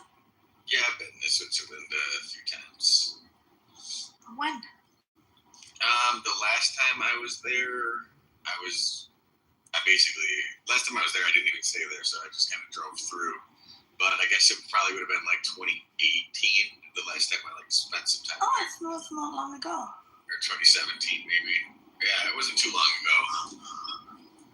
My relatives in Germany, and I've taken a couple road trips, through nice. Western Europe. Yeah.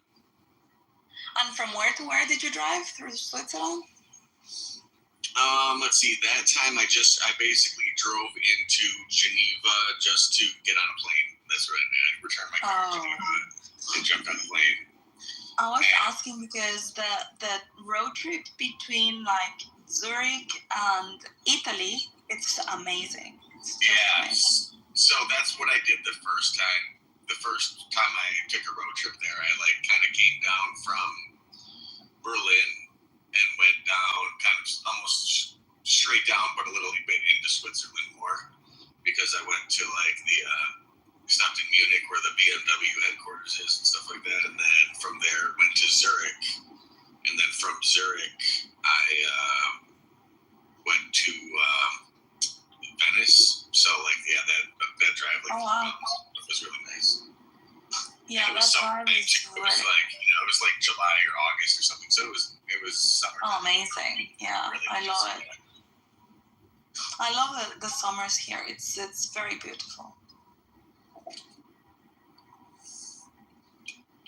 And that road trip, it just feels like it's like those videos that you see on Instagram or TikTok where people are just showing the amazing parts of Switzerland. It looks like that. It's for sure it does.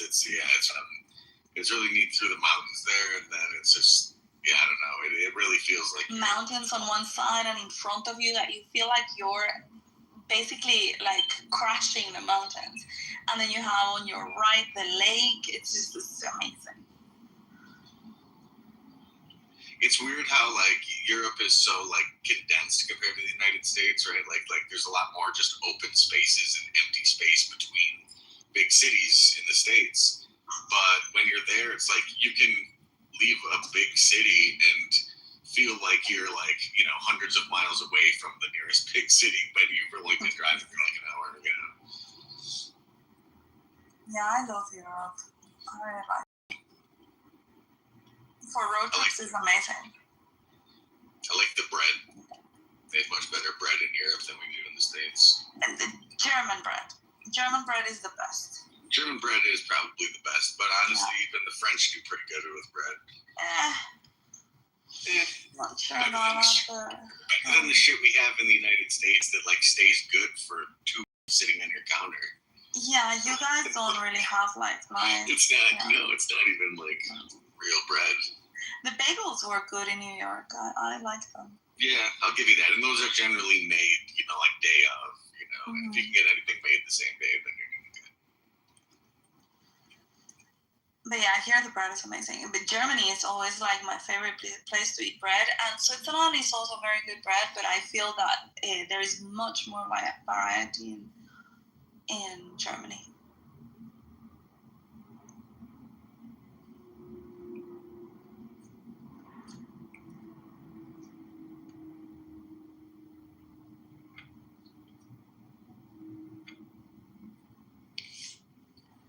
Vienna or like Austria too, same thing.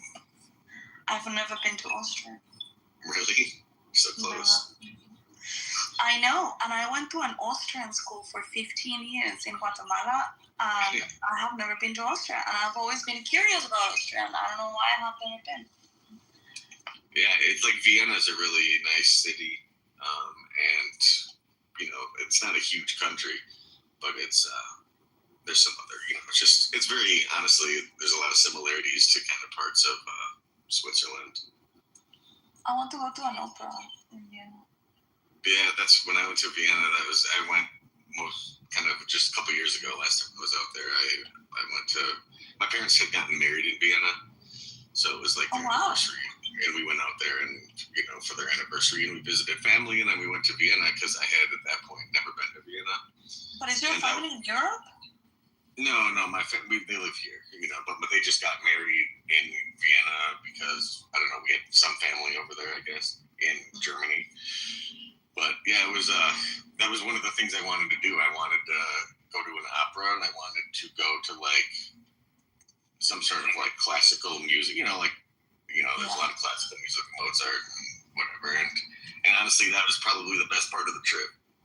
It was really a lot of touristy shit for that kind of stuff, but it was really a good time, good music, good time. Wow, that sounds beautiful.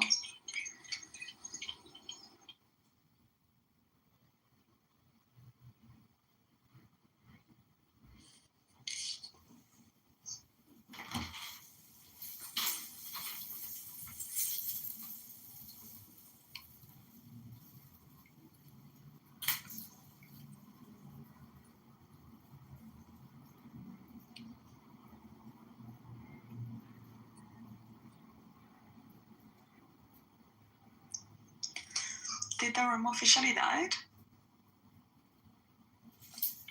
Yeah, I made the call.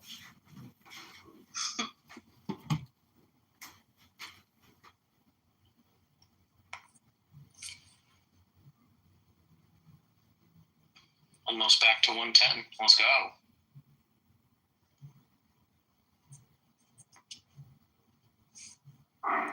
It'll break the 100. You think it's going below 100, you said? Yeah, and I cannot back my theory. It's just a woman's hunch.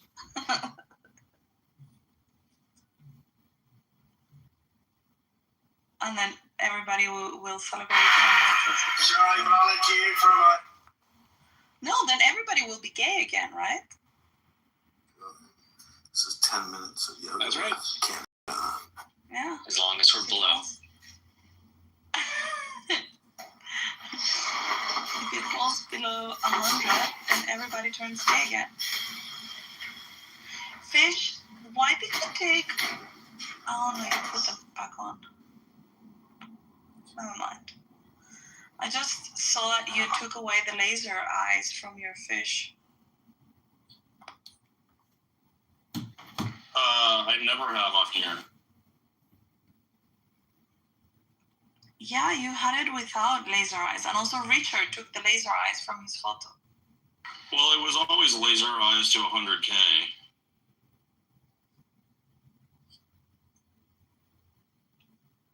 Yeah, well, I think that it looks nice. Anyway. I don't think you guys should take it down. Take it off.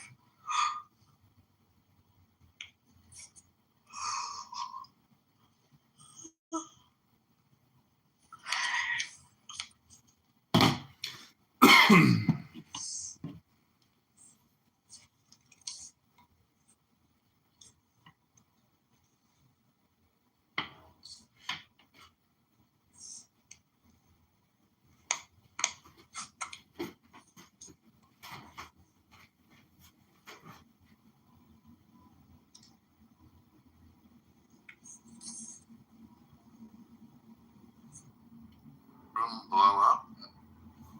Come on for 1 minute. We're gonna down and Can't do it anymore. Oh, sorry. That's it.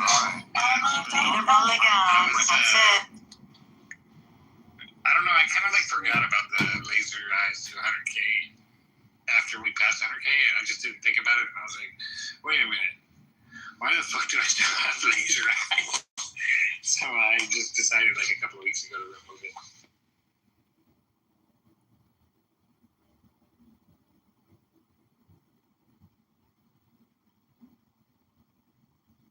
Question for you. Oh, you know how many times I've heard that?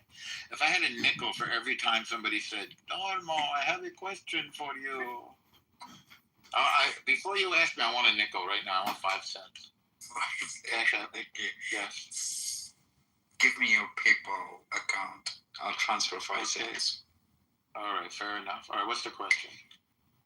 In your estimation, is Amos a neutral guy, or is he pro-Palestinian, or is he pro-Israel? What's the first choice?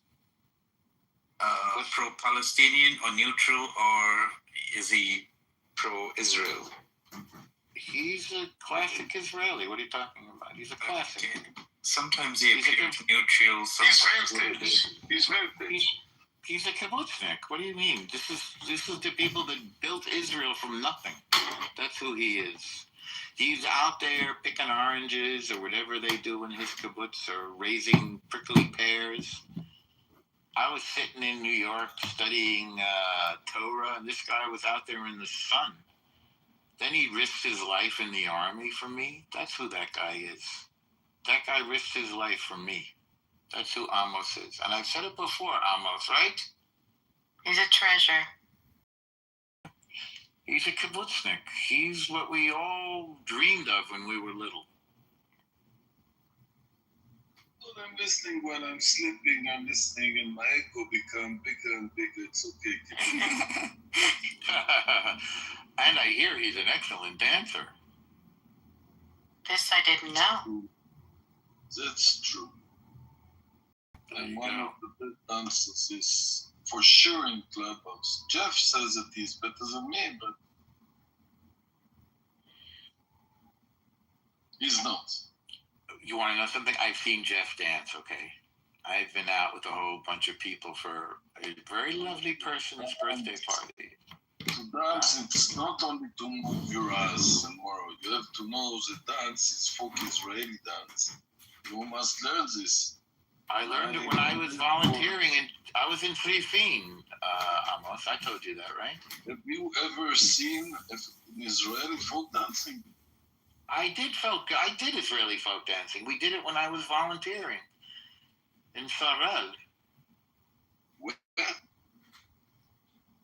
You didn't listen to me? I told you. I volunteered Sarel. Yeah. I don't understand where you volunteering. Tzrifin. It's Tzrifin. Yes. Ken. Yes, I did. When did you volunteer in Tzrifin? It was such a long time ago, I'm embarrassed to tell you. Tell me how long time ago. It's important for folk dancing. Okay, I would say it was probably 94.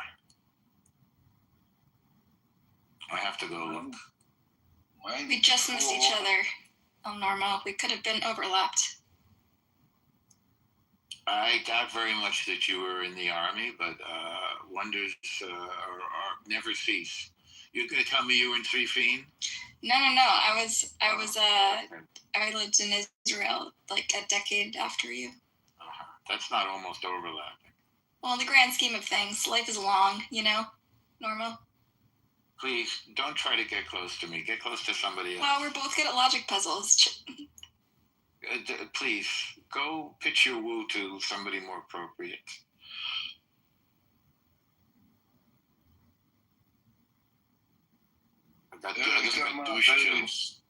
It's a long time I haven't seen you in my room, Mary. By the way, Amos, if Bibi gets the mod, it wasn't me, it was Grace, because I don't give Bibi anything. Grace, you don't give me... I wouldn't take anything from you anyways. I didn't give anybody a mod. I'm saying if it happens, it wasn't me, because I would never do that. I just wanted to clarify. Why was my name brought up here? Because the last time you both modded, you handed it over to BB, that's why. No, she didn't. It was you. It was you. You're still dying on this hill, BB? Okay. No, it's not a hill. You did it.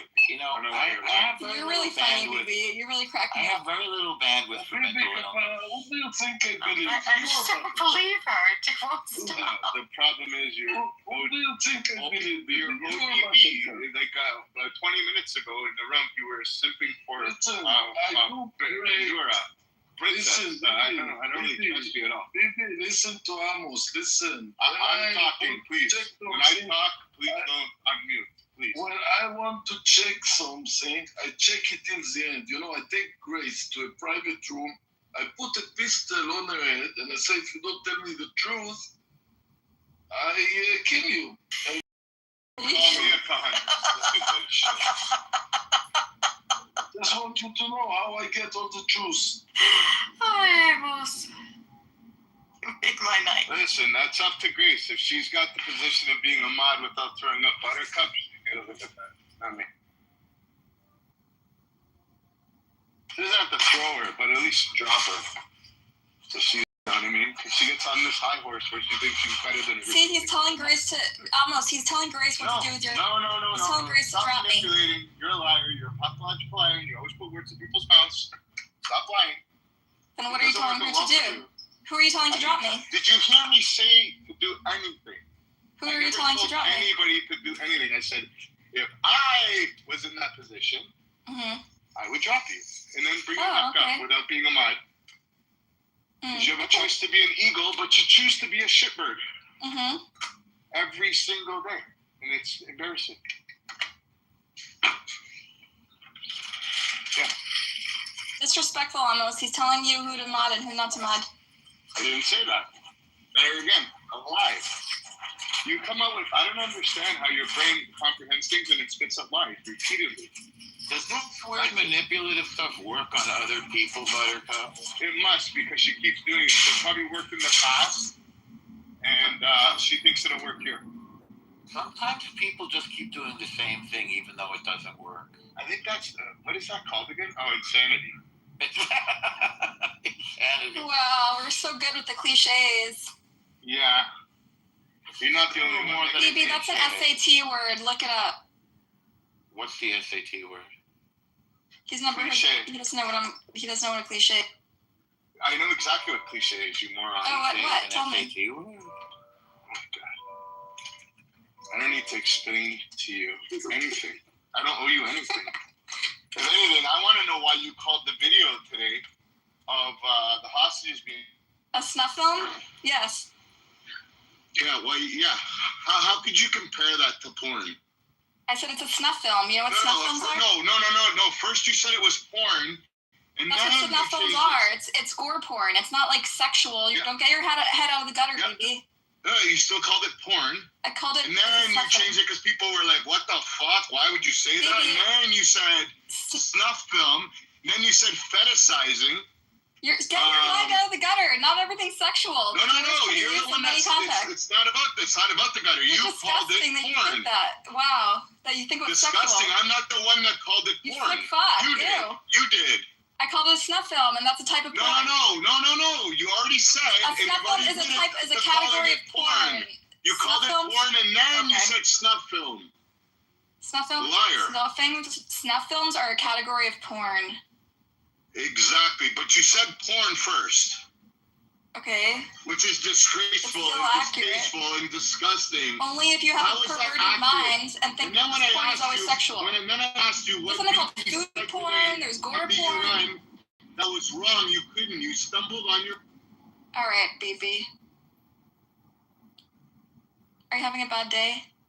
So you're calling the murdered civilians of the so-called country that you say that you're from and claim to be a Jew, you're calling the murder and death, the videos, porn, and a snuff film. Just think about that. I don't like the murder of Jews being weaponized for political purposes. And that speech was not political purposes. That's like calling the Torah a porn novel. It's to Just remind get your us. mind out of the fucking cupboard. No. Stop trying to manipulate everybody. That's what the Torah reminds us of the atrocities we've been You're through. the only one who's saying the sacrilegious shit, not me. He's really offending you're offending a lot of Jews in this room. And then where we are today, and you choose to call it a porn and a snuff film. It's called, BB, let me explain how vocabulary works. It's fluid. So porn can be used to describe food porn. It can be used to describe gore porn. And in the case of snuff films, it could be used to describe really, really graphic violence It's not of used dead to bodies. describe the atrocities that happened on October 7th to fit your narrative on Jew hating and Jew bashing. I think it should be handled delicately. Sorry. That's all. You're trying to manipulate every single part of the conversation because you're the one, and you even opened up a room about it. Mm-hmm. After. I stand by it. About what? About the film? Yeah, that it's basically that we're fetishizing on the film, and that BBN, I know what she meant, and she thinks she's clever, but she's a dum-dum. BBMN, she meant BB Nazi. Fetishizing. You're the only one who said that. That's and then she changed it. Then she changed it to Netanyahu. You're a liar. You're a liar. You get called out every second, and you find it funny. Anybody in this room that's a Jew, would you call that film a snuff film or a porn film? Anybody? That film is a disgrace. Disgusting. It is. The film it is is an example of the depravity of the people who made it. It's beyond disgusting. It's not civilized. So it should not be the work of people who are. It's not weaponized. It's to remind us that there's disgusting people in this world, and like how I'm reminding you of what you said today is very disgusting. They are uncivilized, medieval, subhuman, horrible pieces of garbage. To people who made that film and the people who torture people publicly like this. It's sick. It's not civilized.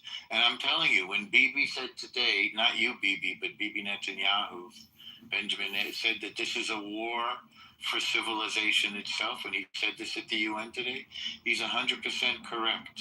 And let's not forget, guys, sorry to interrupt you, Uncle Norm, let's not forget that Hamas filmed this with their GoPros. There wasn't a Jewish camera crew following around Hamas that filmed this. Yeah. So don't say that Israel and the IDF are using this as a political stunt when Hamas themselves filmed this for the world to see. And these films are all around, readily available. It just they got compiled into one little source so that people can watch it and remind them of the atrocities that took place. And yet you took it as a position to throw a jab at yet again the Jews in calling it porn and a snuff film. And I don't understand where you would even get that and how you could even lower yourself even lower to be able to call that porn or a snuff film. Watching the atrocities of what happened to your fellow brethren. That it completely blew my mind that you can go to an extreme low that I've never seen any human claim to be a Jew to talk like that about that film.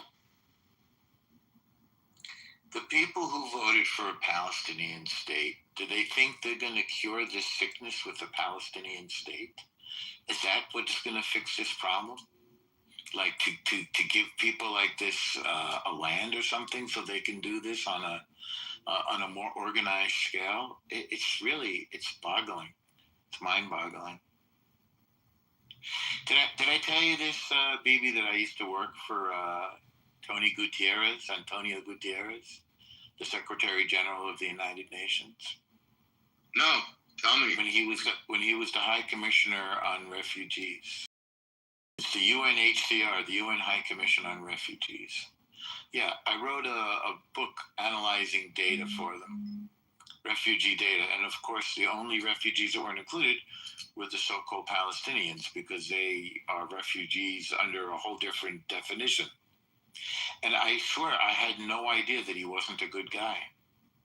I was completely fooled.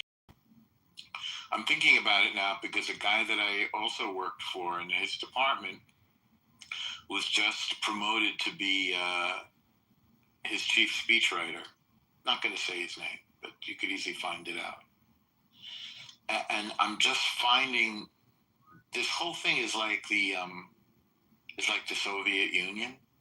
that they had this dream that they were going to make a better world, and what they were doing was destroying the world, destroying their own people, destroying the Jews, destroying the Ukrainians, starving people to death, forcing them into slavery. They maybe you know about the Holodomor, Bibi? No. They starved tens of millions of Ukrainians to death. They collectivized their farms, which means they took away their property and they made them into slaves. Now they were working not for themselves but for the state. And this is the same kind of lie that that Hamas and the Palestinians are trying to sell the world. They're saying they're doing something good and they're doing evil. I looked on the screen right now and I thought Buttercup was here and I knew she was going to say, but she left. That's exactly what the IDF is doing. If she had a chance to listen to your story. I mean, the IDF is you and me, BB. It's just Jews who moved to Israel who are serving their country and protecting us. I know how angry people get at Amos, but because I'm not an Israeli and I didn't do what he did, I don't feel like I can judge.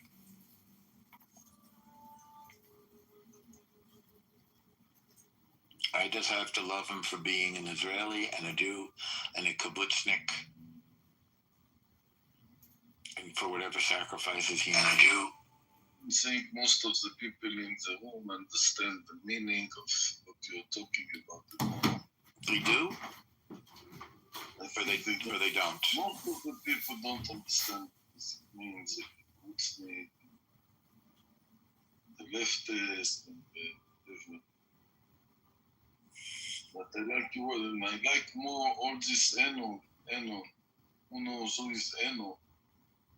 Bring him up. I know who Enon is. We can't because they're anonymous. He doesn't know. Oh. This guy's always following me around from room to room, almost. Don't worry. Enon, it could be Amir, Maor. But you know what was more triggering when she was talking about the Torah the other day when she went to Shul and she said how vain God is and how narcissistic. I couldn't believe the way she talks about Jews and about her religion. It's troublesome. And then, you know, that's what also makes me think about the beautiful words that Al-Norm was saying about you, Amos. And yet you, and I believe them probably to be true, but I would want a little bit more humility from you, like host people that, like, at least give them the power of being able to shut people up and tell lies in your space, like Buttercup. When if she had a chance, she'd want you to die too, which is sad. You know, I was talking about what the Soviets did to the Ukrainians and what they're doing now. A war of hostile aggression. And somebody in the chat said they did it to Kazakhstan as well. And I was just talking about this with other people today. I got my hair cut, and all of the hair cutters in New York are from Tajikistan or Uzbekistan. Azerbaijan, exactly. From the stands, Central Asia, you could call it.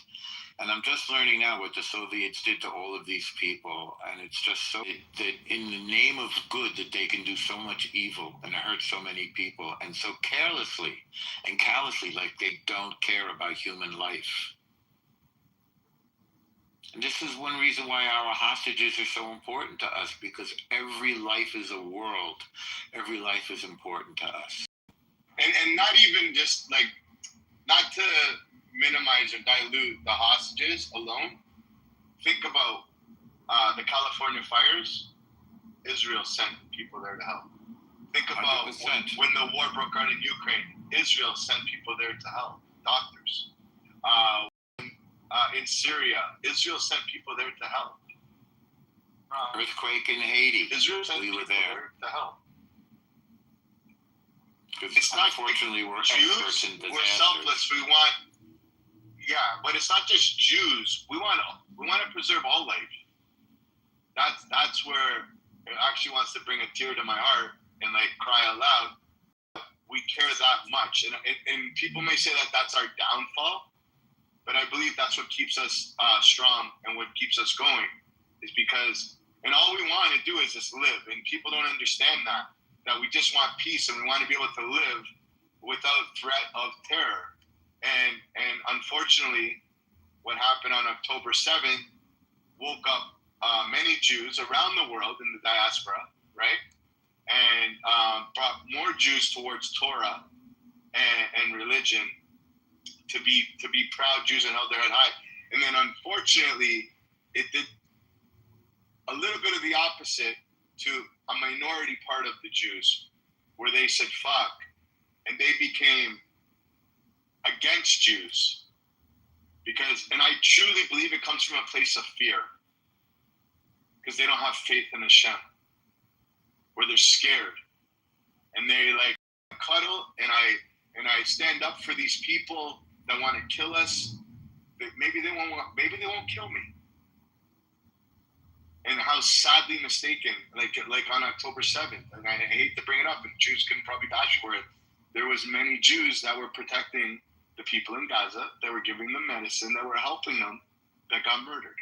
They got betrayed for the way that they thought that they were helping these people, and they were used, and then they got murdered, raped, burned, and cut off their heads with machetes, and their vaginas shot.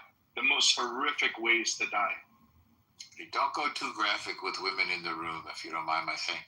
By the way, Eitan or Grace, can you bring up Igal? He's asked to get, he wants an aliyah.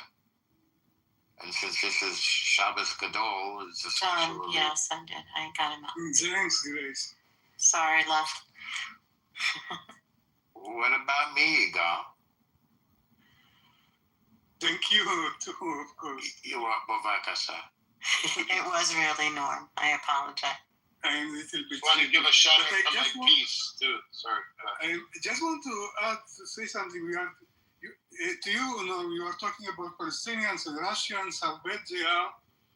But let's not forget that the worst people for us were Germans. You surely agree for this. Say it again, and now we are friends with Germans. And I agree. I agree. All I want to say is that things change with time, and we never know what will happen. And maybe the enemy of today will be friend tomorrow. I agree.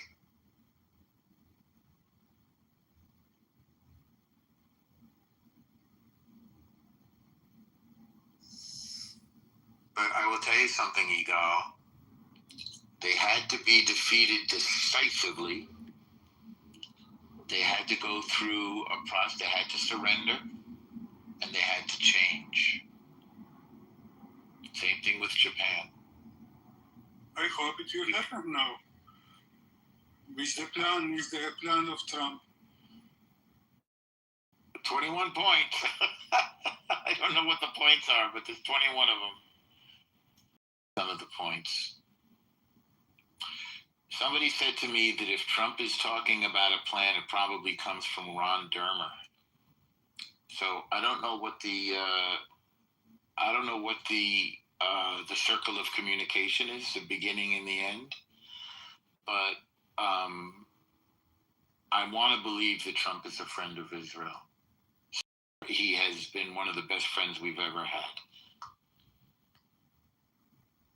And so is Charlie Kirk, since we're talking, since his loss is still fresh.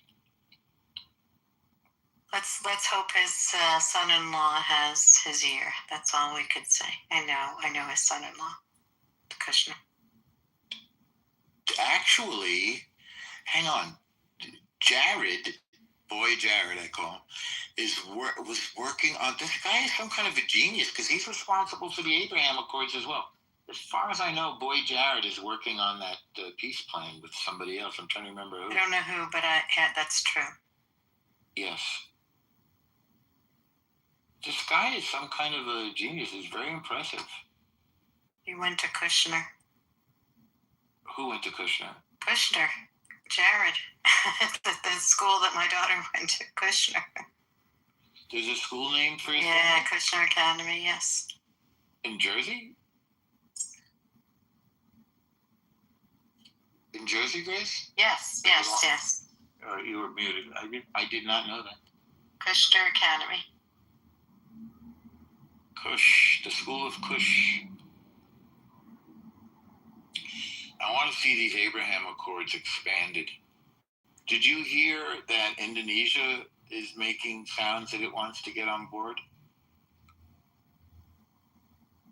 It's the biggest Muslim country on the planet with a very big emerging economy.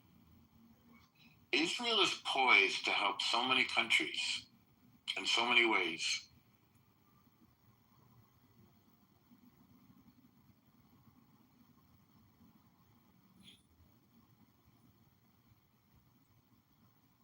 Yeah, hello. Yeah, the Indonesian leader even said shalom, but he wants a Palestinian state. And, I really don't think this is an option. You know what? Whatever these guys agree to.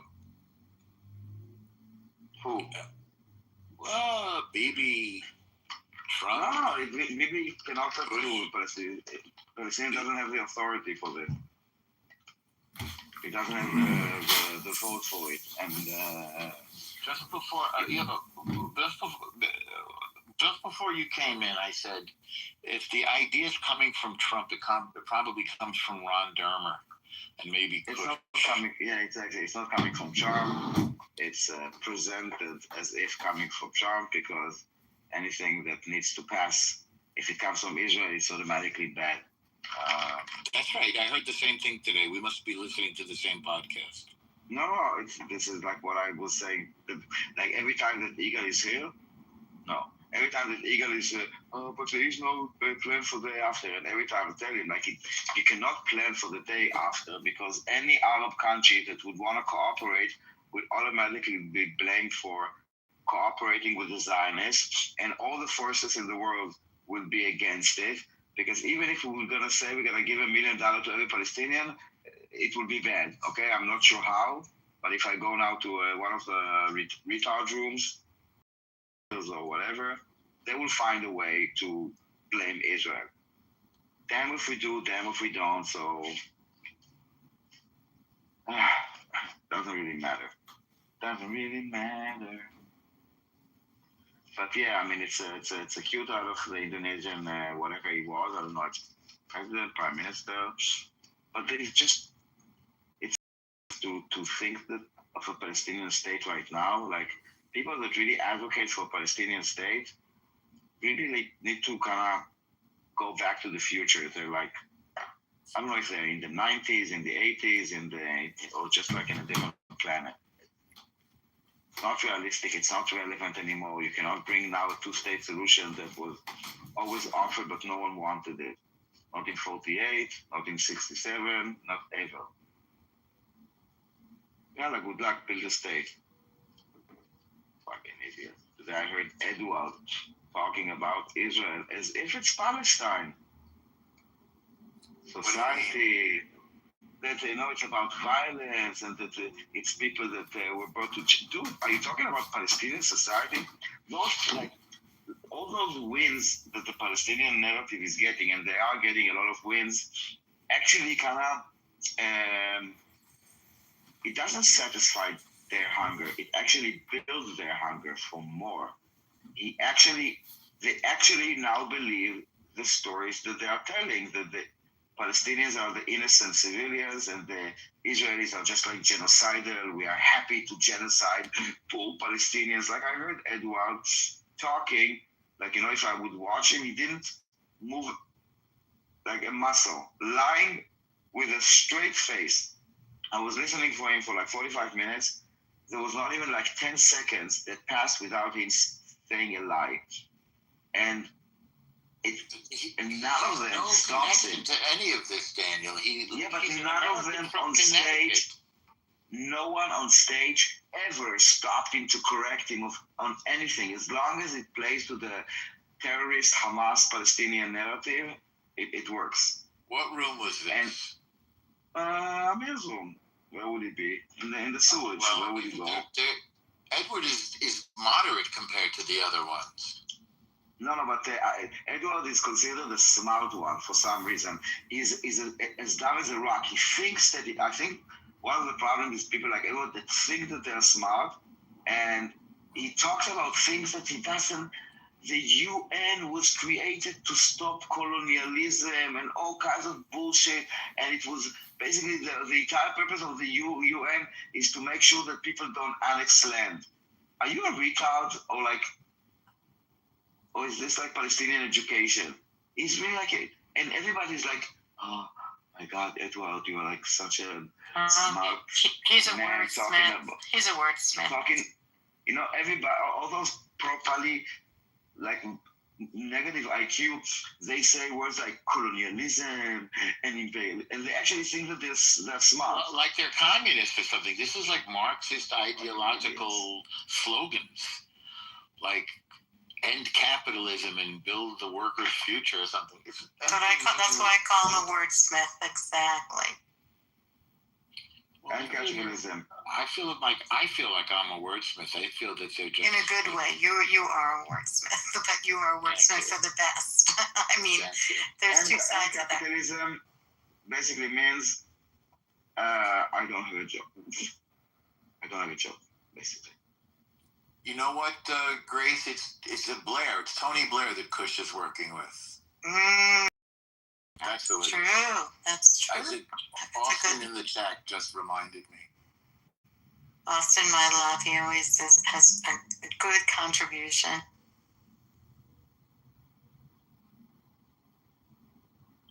Now, Daniel, what if the Palestinian state comes into existence as part of the Abraham Accords? I know it's a complete fantasy, but again, when you're dealing with Trump, you're dealing with... No, when you're dealing with the Palestinian state, you're dealing with a fantasy. I don't really, first of all, listen, let's be realistic, okay? Yes. There will not be a Palestinian state. Like literally ever. The concept of Palestinianism is nonsense, okay? No, they do not have a right of self-determination because they are not a unique group. They're Arabs. They can go live wherever Arabs live. Why the fuck do they need their own state? And they will never get an own state, especially not in our territory. They can go have a state in Sinai, in Jordan. Listen, Einat Wolf. You're Einat Wolf. You're Einat Wolf. You're not even Daniel. She's Einat Wolf. Huh? What? I'm saying you're saying her position, and I think she's brilliant, and I think you are too, and you're better than me, which is hard for me to admit, but I like to be honest. But I'm just saying, I agree with you in her premise of Palestinianism and this whole phony baloney story. But I'm saying, what if this crazy? Because the Abraham Accords are a crazy idea too. And the idea that Saudi Arabia would we cannot have a state, a terror state, that will leave us a strip of land of 7 kilometers from this terror states to Netanya, to Tel Aviv, to Sde Dov. It's just not realistic, okay? What if we're in charge of security? Okay, we also can be in charge of escorting them out. Like, listen, it may take another... No, I mean, listen, the Palestinians are just digging their own grave. It can take another decade, 2 decades, 3 decades, a century, okay? Until they will have to give up and move on. Or not, or stay in this stateless refugee handout situation that they're in because the world uses them to, I don't know what. Go start your own life, move on. Yalla, nigmar, it's over. You're not Palestinian. I mean, your entire claim was, you cannot come back to a land you were there 3,000 years ago. Okay, so you cannot come back to a land that you were there 100 years ago. Move on. It's done. Times have moved on. People are not going back. They move on, except the Palestinians. The Palestinians, And this entire identity is a made-up identity. Let's be honest about this also. It's not an ethnic group. It's not a racial group. It's not a religious group. It's not a national group. It's a national ideology. It's like I asked ChatGPT, what is a Palestinian? Basically, it's someone that identifies themselves as a Palestinian. All right, so we are Palestinians. We have a state. We can move on. Next topic.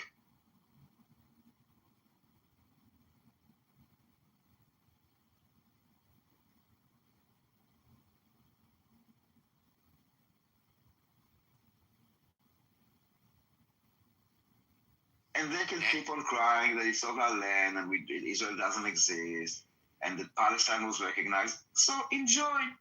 Travel to Palestine. Enjoy the blooming economy and the innovation and everything. And we will continue living in our non-existing state, in our non-existing territory, while the Palestinians stay at the same place for another century. And at least all those pro-Palis will feel good about themselves. This entire pro-Pali movement is the world's biggest scam. And I don't know how long it will take for the world to wake up. It will be another 2 years, 3 years, 5 years. But they will wake up. Because truth is stronger than all this bullshit, genocide, starvation, ethnic cleansing, Nakba, all this nonsense. I mean, it's just like amplified lies, nothing more. And we should stop treating it as if it's reality. It's not. We know the facts.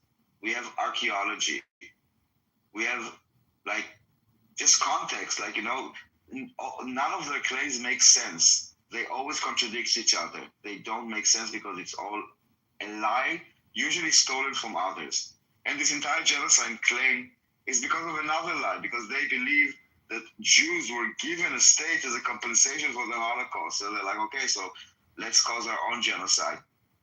Today, even Edward says that this is a planned genocide, and he added, not by Israel. He didn't say by who, but we know by who. It's a planned genocide by the one that committed, that executed, Edward, the one that is like pro-Pali. He knows exactly that it's a planned genocide, planned by the Palestinians. And the idiots in the West are bending the knee. So fuck them. That was my rant. Thank you. I'll be here every Tuesday. That was the best. Try the veal. That was the best. I've never heard him talk like that. Because enough with the bullshit, enough with this pretense that we are playing. They're Arabs, okay? The Palestinian identity, by acknowledging it, it's automatically means the destruction of Israel. This is what Palestinians. I mean, I'm a Palestinian. My mother was a Palestinian. I'm a Palestinian. It's already a state. They actually means Arabs and Jews. They wanted Arab land. We wanted a Jewish land. Because we are now in 2025 and it's politically incorrect, so we now have Zionists and Palestinians. You know what? Both are ideologies, not national identities. We are Israelis. We are Zionists. We believe in the existence of Israel. They believe in the existence of Palestine. Okay, continue believing it. It's really not going to happen. And it's not going to happen now because they are not peaceful people. They are not being indoctrinated for peace. And the world only incentivized them for another century or two to commit crimes. So it will not work. Meanwhile, the poor people of Tibet chose a peaceful struggle, so they will stay fucked.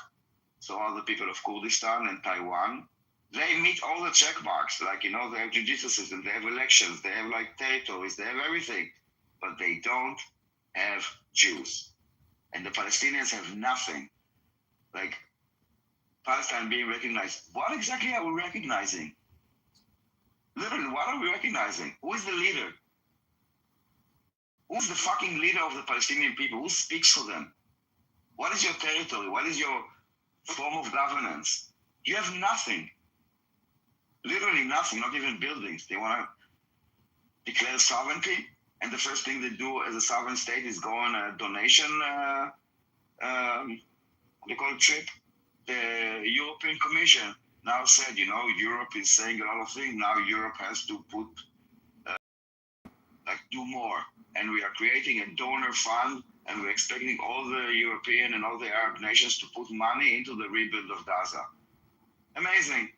So Spain, with your collapsed economy, prepared to put money for Gaza. So is the UK, Canada, Australia, Ireland, all those people that were using this platform to gain votes, because those politicians that are using this Palestinian bullshit cause to gain support in their own countries by giving nothing. Like a fucking prime minister in fucking Spain recognizing Palestinian gay support. What did he sacrifice? Nothing. Those Spaniards are such idiots. They should ask what the pro-Palestinians want for Spain, not for Israel. Ask them what they want for Spain. Ask Z here that comes on stage. What is Spain? It's a Muslim, it's Andalusia, it's a Muslim country, it should be Muslim, it's the next stop. Fucking idiots. So pay up. Pay up, bitches. Daniel, what is going on with you right now? Did you have some beans for dinner? I don't know. No, I'm really done with this masquerade, with this pretense. And you know, every fucking day we are on the defense. Some idiot will like, why did the 3 IDF soldier rape the, 3 kids, whatever, like a lie, and we need to like, oh, it didn't happen, and like enough. They actually believe their own lies. Like literally, like I speak to those pro-Palestinians, like the Palestinian society is amazing, okay? Brave people, fuck it, no. They can't even distribute their own food without stealing it. People talking about the prices in Gaza. Why the fuck are there even prices in Gaza? For 2 fucking years, they're getting aid that the fucking stupid Europeans and us are paying for, and they're making money out of it, and no one gives a fuck. No one gives a fuck. For fuck's sake, this entire war is such a big, I don't know, like mask uncovering from so many like corrupt organizations. It is just no, but it unmasked like all the mainstream media and all the corrupt, morally corrupt bodies like the UN and Amnesty and Human Rights Watch and Doctors Without Borders. You know, those organizations, I used to think that are really like literal angels on earth. I tried to say, I always did.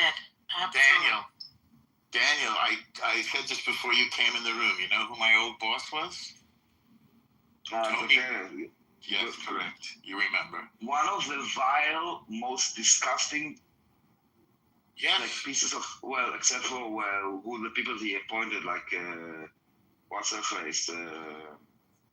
Francesca Albanese. Joseph Goebbels in woman, Francesca Albanese. See, I know all the fuck.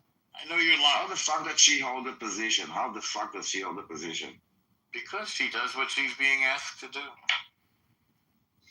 You know, I know quite a bit of these people, Daniel. This is what cancer. And I thought he was a good guy. Here I am. I thought I was working to help refugees. This is what I'm saying. It's all exposed now. This is a cleanser. This Palestinian scam is a cleanser. First of all, I mean, unfortunately, this is like a cancer that really like got into many international bodies like ICC, ICJ, UN, Amnesty. All of them are with this cancer, and it will have a toll when you're gonna remove this cancer. The host will suffer, unfortunately. But seriously, the UN, I really liked finally to hear from Trump, which is something that I've been waiting since his term in office. And I also said it in the app a few times that I expected way more from Trump against the UN, and I didn't hear him vocal against the UN. Finally, he spoke against the UN. And to be honest, Bibi should have done the same.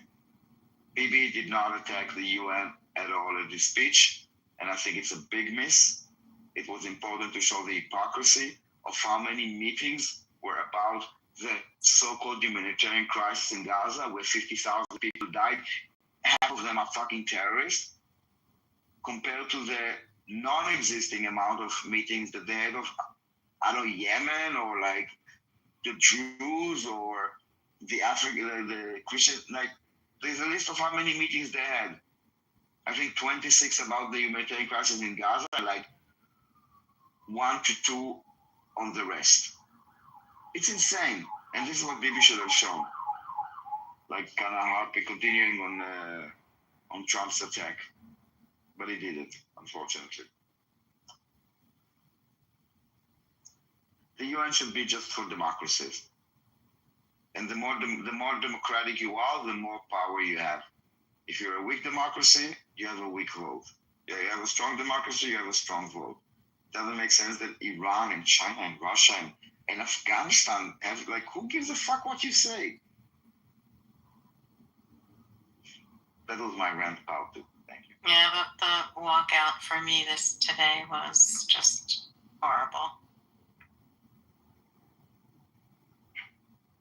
Well, you know, the place of diplomacy, the place where countries meet to have discourse, to talk with it, what is more appropriate than a walkout? Like it's a fucking Harvard. This is the UN for you. The place where Iran's supposed to talk with, I don't know, like, whatever. They didn't walk out on that. They didn't walk out on those people, But to be honest, who gives a fuck? It was a stunt.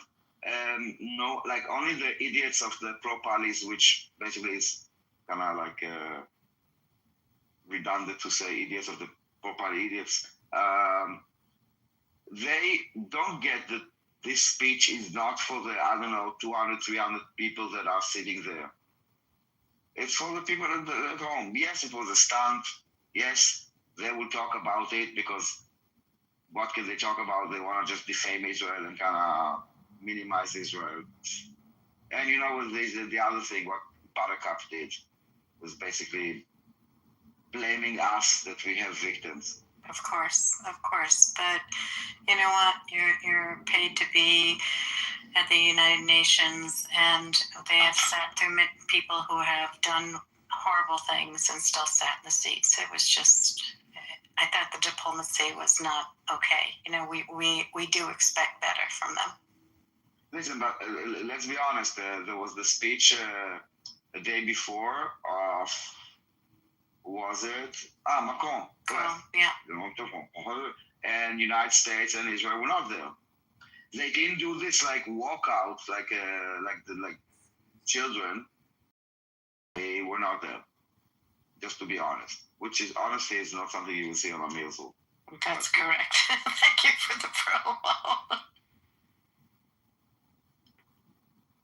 Yeah, it was a stunt. It was a stunt. And it works. What can I do? I mean, we are in such a retarded world that, they could kind of plaster pieces of like fake dead children from all kinds of places in the world, from Yemen to Syria, every day, using it every day. It's a live stream genocide. We see it every day, dead children. And then on the one day that Bibi puts a QR code that I doubt if anyone could scan, I even tried it. It was impossible. Oh my God. He's exploiting, he's this, he's that. The fucking double standard. It's the same with Qatar. You know, Iran attacked American base in Qatar. No one was losing their pants and clutching their pearls. You're right. And saying, oh my God, they attacked Qatar. No, everybody understood that they didn't attack Qatar. They attacked a U.S. asset inside Qatar.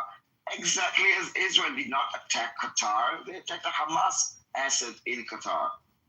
Unsuccessfully, unfortunately. And the entire world loses its pants. What the fuck is going on? So fuck them. I don't know, I can't believe that I say it, but fuck the world, you know? You have to. You have to say it.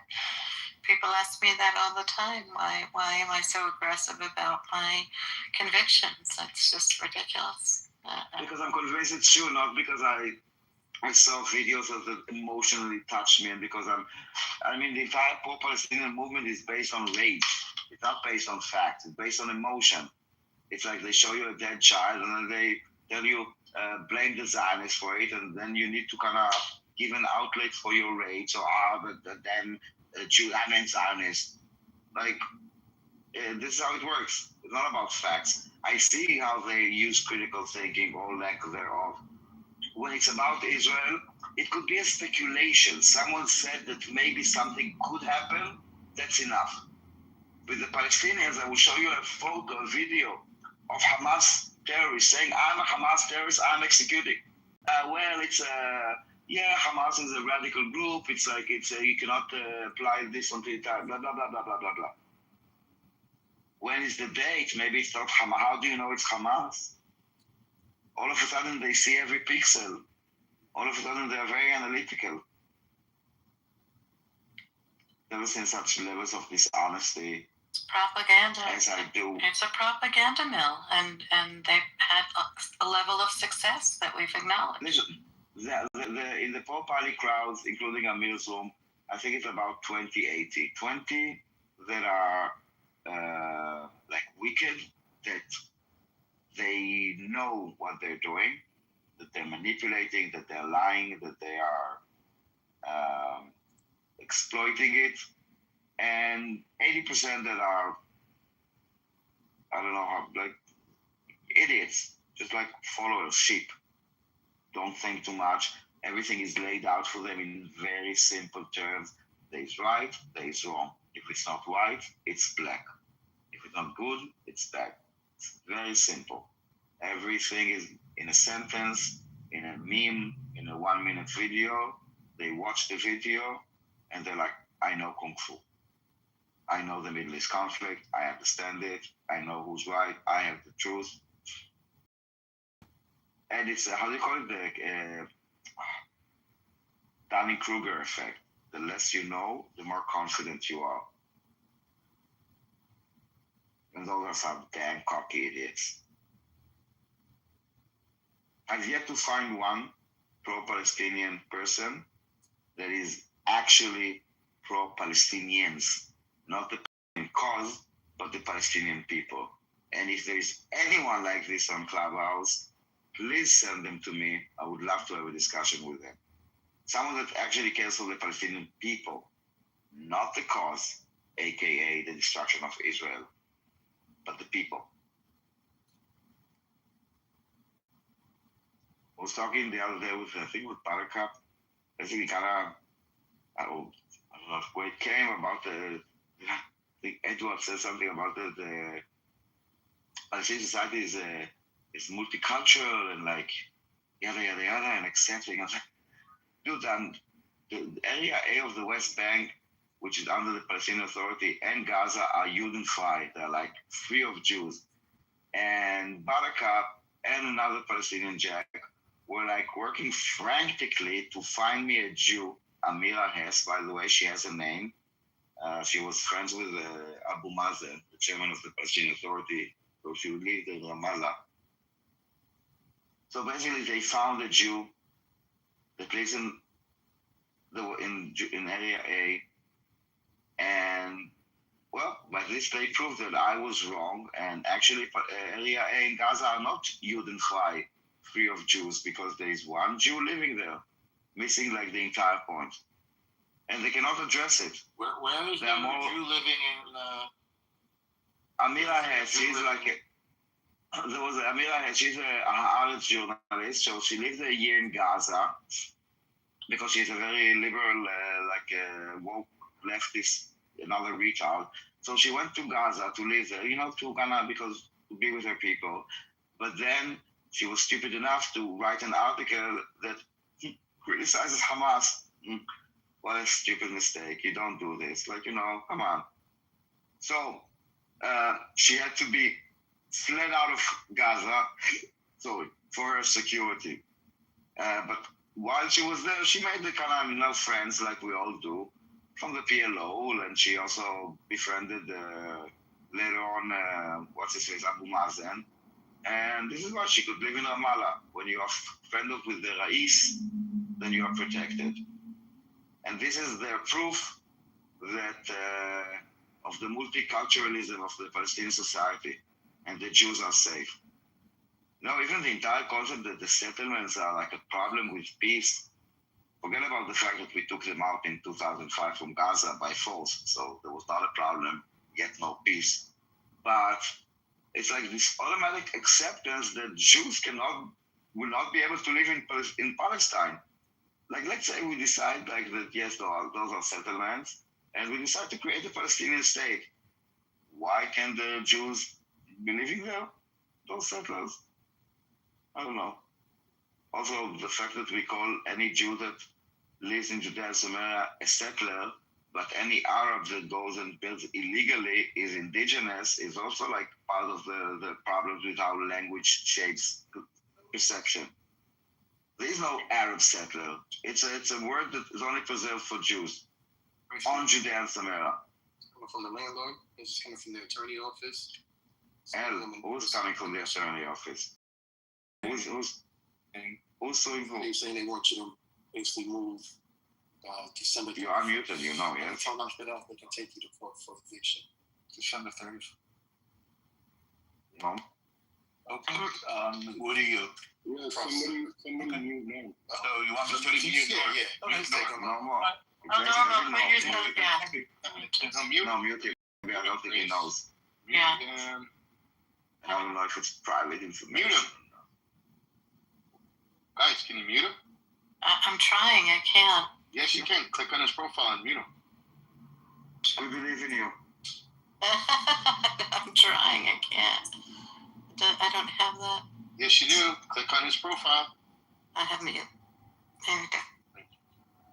Sorry, it wasn't that quick. Right now, I already have his social security number and everything.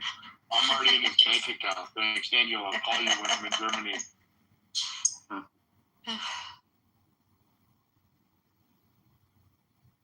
So yeah, that was my 2 cents. I went out to the bar. I really didn't enjoy it. I get back after an hour. We'll try again tomorrow. You're too funny. You always make me laugh after those wonderful pearls you put before us. My pleasure. My pleasure. So any reaction to Bibi? Like in the world? Just buttercup. There's the 21-point plan coming out. The immediate end to the war, the release of all the hostages, releasing of thousands of Palestinian prisoners, including 100 to 200 life, like people that were sentenced for life, meaning people with blood on their hand, Jewish blood on their hand.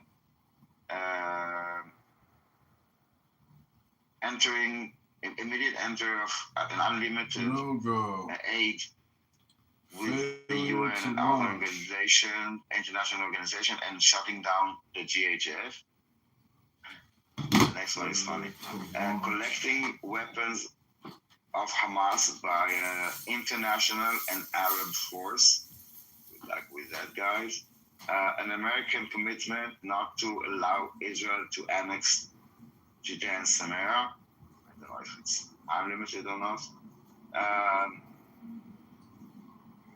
Gradual withdrawal from the Strip based on schedule. An international Arab entity will govern Gaza after the war for a limited time with an invite of the Palestinian Authority. There will be a Palestinian committee that will run Gaza, that will be elected by the Palestinian Authority. Palestinian forces will secure the security in Gaza under the supervision of Arab and international countries. There will be a humanitarian corridor. I'm sorry, not a humanitarian. There will be a security corridor, a perimeter, unmanned, around Gaza of about 500 to 1,000 meters, like half a kilometer, 3 kilometers, basically a strip that will take it from Gaza. Gaza will be reconstructed or rebuilt Arab and international funds. The reconstructions will take longer than 5 years and will be managed by the International Arab Committee, like the International Committee with the Arab, or Arab International, I'm not sure what they say. They will be offered a pardon to the leaders of Hamas in exchange for their exile from Gaza and handing out their guns. The state of Palestine will take over Gaza after a set time. There will be a call for resuming the direct negotiation between Israel and Palestine. Well, those are 14 points, so I'm missing 7 points.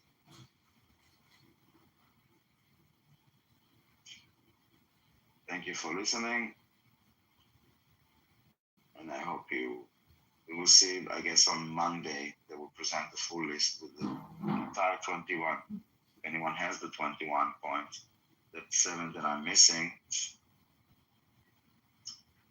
And now Hamas only needs to agree to release all the hostages and put down their guns, which is what was requested in the get-go. I wonder how people in Europea will react to now them needing to pay for Gaza's reconstruction. That will take, I think, closer to 10 years at least. Including not, by the way, not just the reconstruction. I just want to say, not just the reconstruction, not just like emptying the rubble and like taking all the bombs and whatever, but it also, while you reconstruct, you need to feed the population because most of them cannot work. You need to feed them. You need to make sure that to create like field hospitals, schools, basically everything that they need and operate it. Who's guaranteeing Israel's security? That's actually the only real concern of mine. Who's guaranteeing Israel's security? First of all, Israel guarantees Israel's security. Is that in the plan?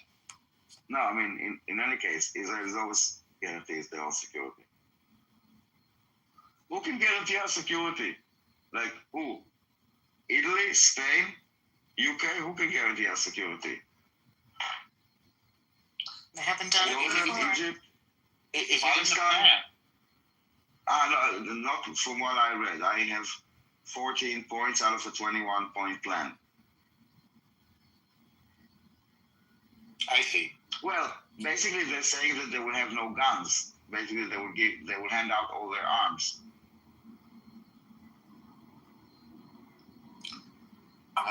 They have said that they're not going to do any of this, but so if they refuse the plan, which it looks like they will. Well, Hamas said that they will agree to disarm if they will get a Palestinian state in the 67 borders with Jerusalem as its capital. Is there any? We need to know the other points. Is there any guarantee of the 67 borders in this? No. This is just about Gaza. It has nothing to do with is their governance or their like approval and then taking over at some point. But it's just about Gaza. Do you know what's crazy, Daniel? Or Danny? The people of the Palestinian Authority, the people in Samaria, the Arab, they despise the people of Gaza. They hate them. They're at each other's throats. So there's a tremendous irony here. And my first question to you is this plan designed to fail? Are they serious about this? Listen, to be honest, I don't really care. If it means that on day one they release all the hostages and then an international force will send their soldiers to disarm Hamas, like, where do I sign? Like, yeah, sure. And then the international they will do it? First of all, we get our hostages on day one, okay? And then we you want to send, I don't know, whoever wants to send their soldiers to go and ask Hamas for their weapons, go ahead. I don't know if, like, again, who's the leader to agree with this? Let's say, who can agree with it? Hamas needs to agree with this, and the PA needs to agree to this. Because I think that Israel already agreed to this. So I think this I'm is not designed sure to that fail. Israel agreed for this yet. Correct. I doubted that it will be done without Israel in the picture. Doesn't it provide I for don't a think- Palestinian state, though? Isn't that counter to everything Israel stands Not for? in the Gaza plan, no. The peace plan.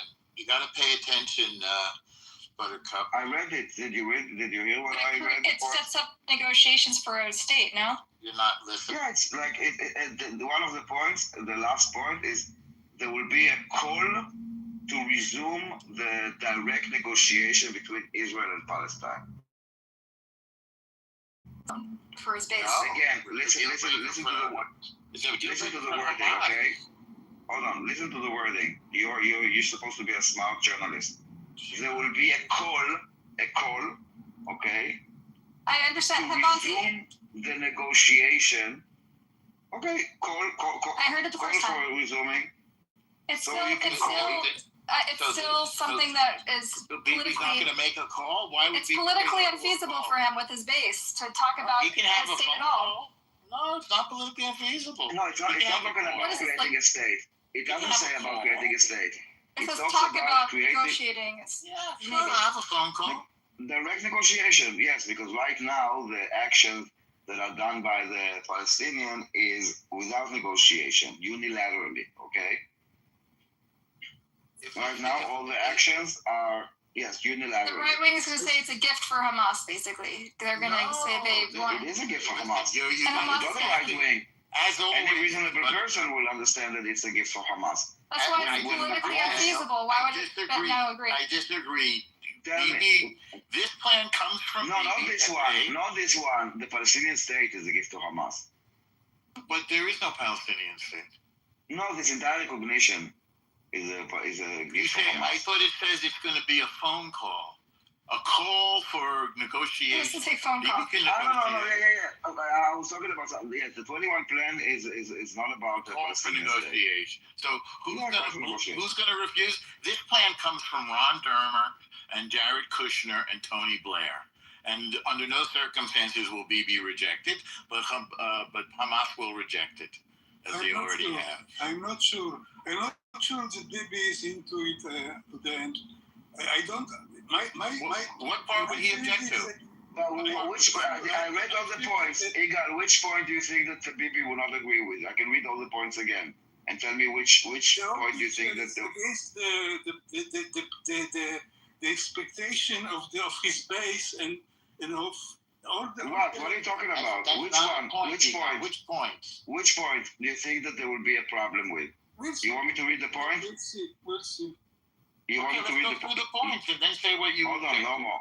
Yeah. You said that there will be an objection about this plan, and you're basing it without knowing the plan, because I can read you the plan and you can tell me which point you Based think. on what you read. Yes. And so which point? I think that the whole idea that someone else will rule Gaza is against the conception of the Bibi's base and Bibi's base. What are you talking about? I think they want. No, you're talking about Smotrich. It's Yerut Adati. Oh, actually, it also gives the PA power. And also a large part of the PA have power now. Let's see what happens. I'm not sure. I hope I'm wrong. I really hope I'm wrong because I very much. I don't see a situation that. I like the plan. Right now, the PA. Let me tell you this. I doubt it. To be honest, that this plan came from Trump. Okay. If anything, this plan came from I see three us. things. Three things that. My opinion, it is false on Bibi. But we'll see. I hope so. Listen, we can all pray. Hang on a second, Buttercup. Your opinion is what, Igal? The plan is forced on Bibi. It's forced? Which point do you think is a problem? It's false? The whole plan is against it hasn't been forced. The ideas of You're just like random. Okay, I will get first. Which Okay, one so is Bibi releasing, not like? for example, the point about releasing. Hold on. One of the points is releasing all the Israeli hostages. I think Bibi's okay with that. That's my opinion. There's Another 3 point points. is. No, let me just hold tell you on. the ones he objects to. There's No, 3 points that. You don't know what is objective, Buttercup. You're a I do. manipulator. I will say it. Don't worry. I will talk to it. Don't worry. You're a manipulator. Okay. And I already got your. I already understand who you are. So one is getting all the hostages back. We're friends. The second. I listened to the. No, you're a manipulator. And you know what? At the beginning, I corrected you because I thought, there's like, yes, you always say that, you're a journalist and, you coming to learn.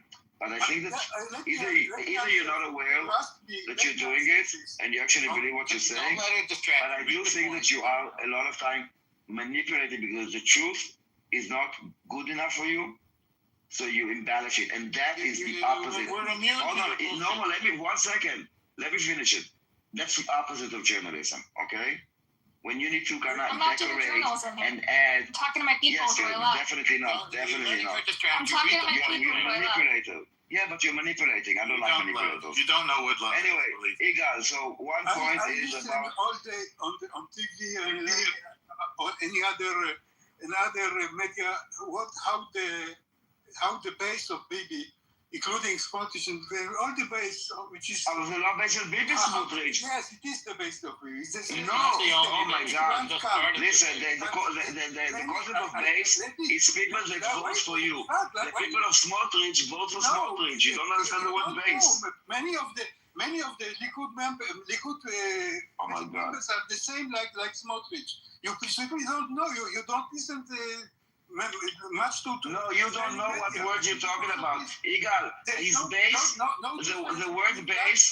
The word base is the voter base. Okay. The people that vote for Smotrich do not vote for Bibi because they are two different parties.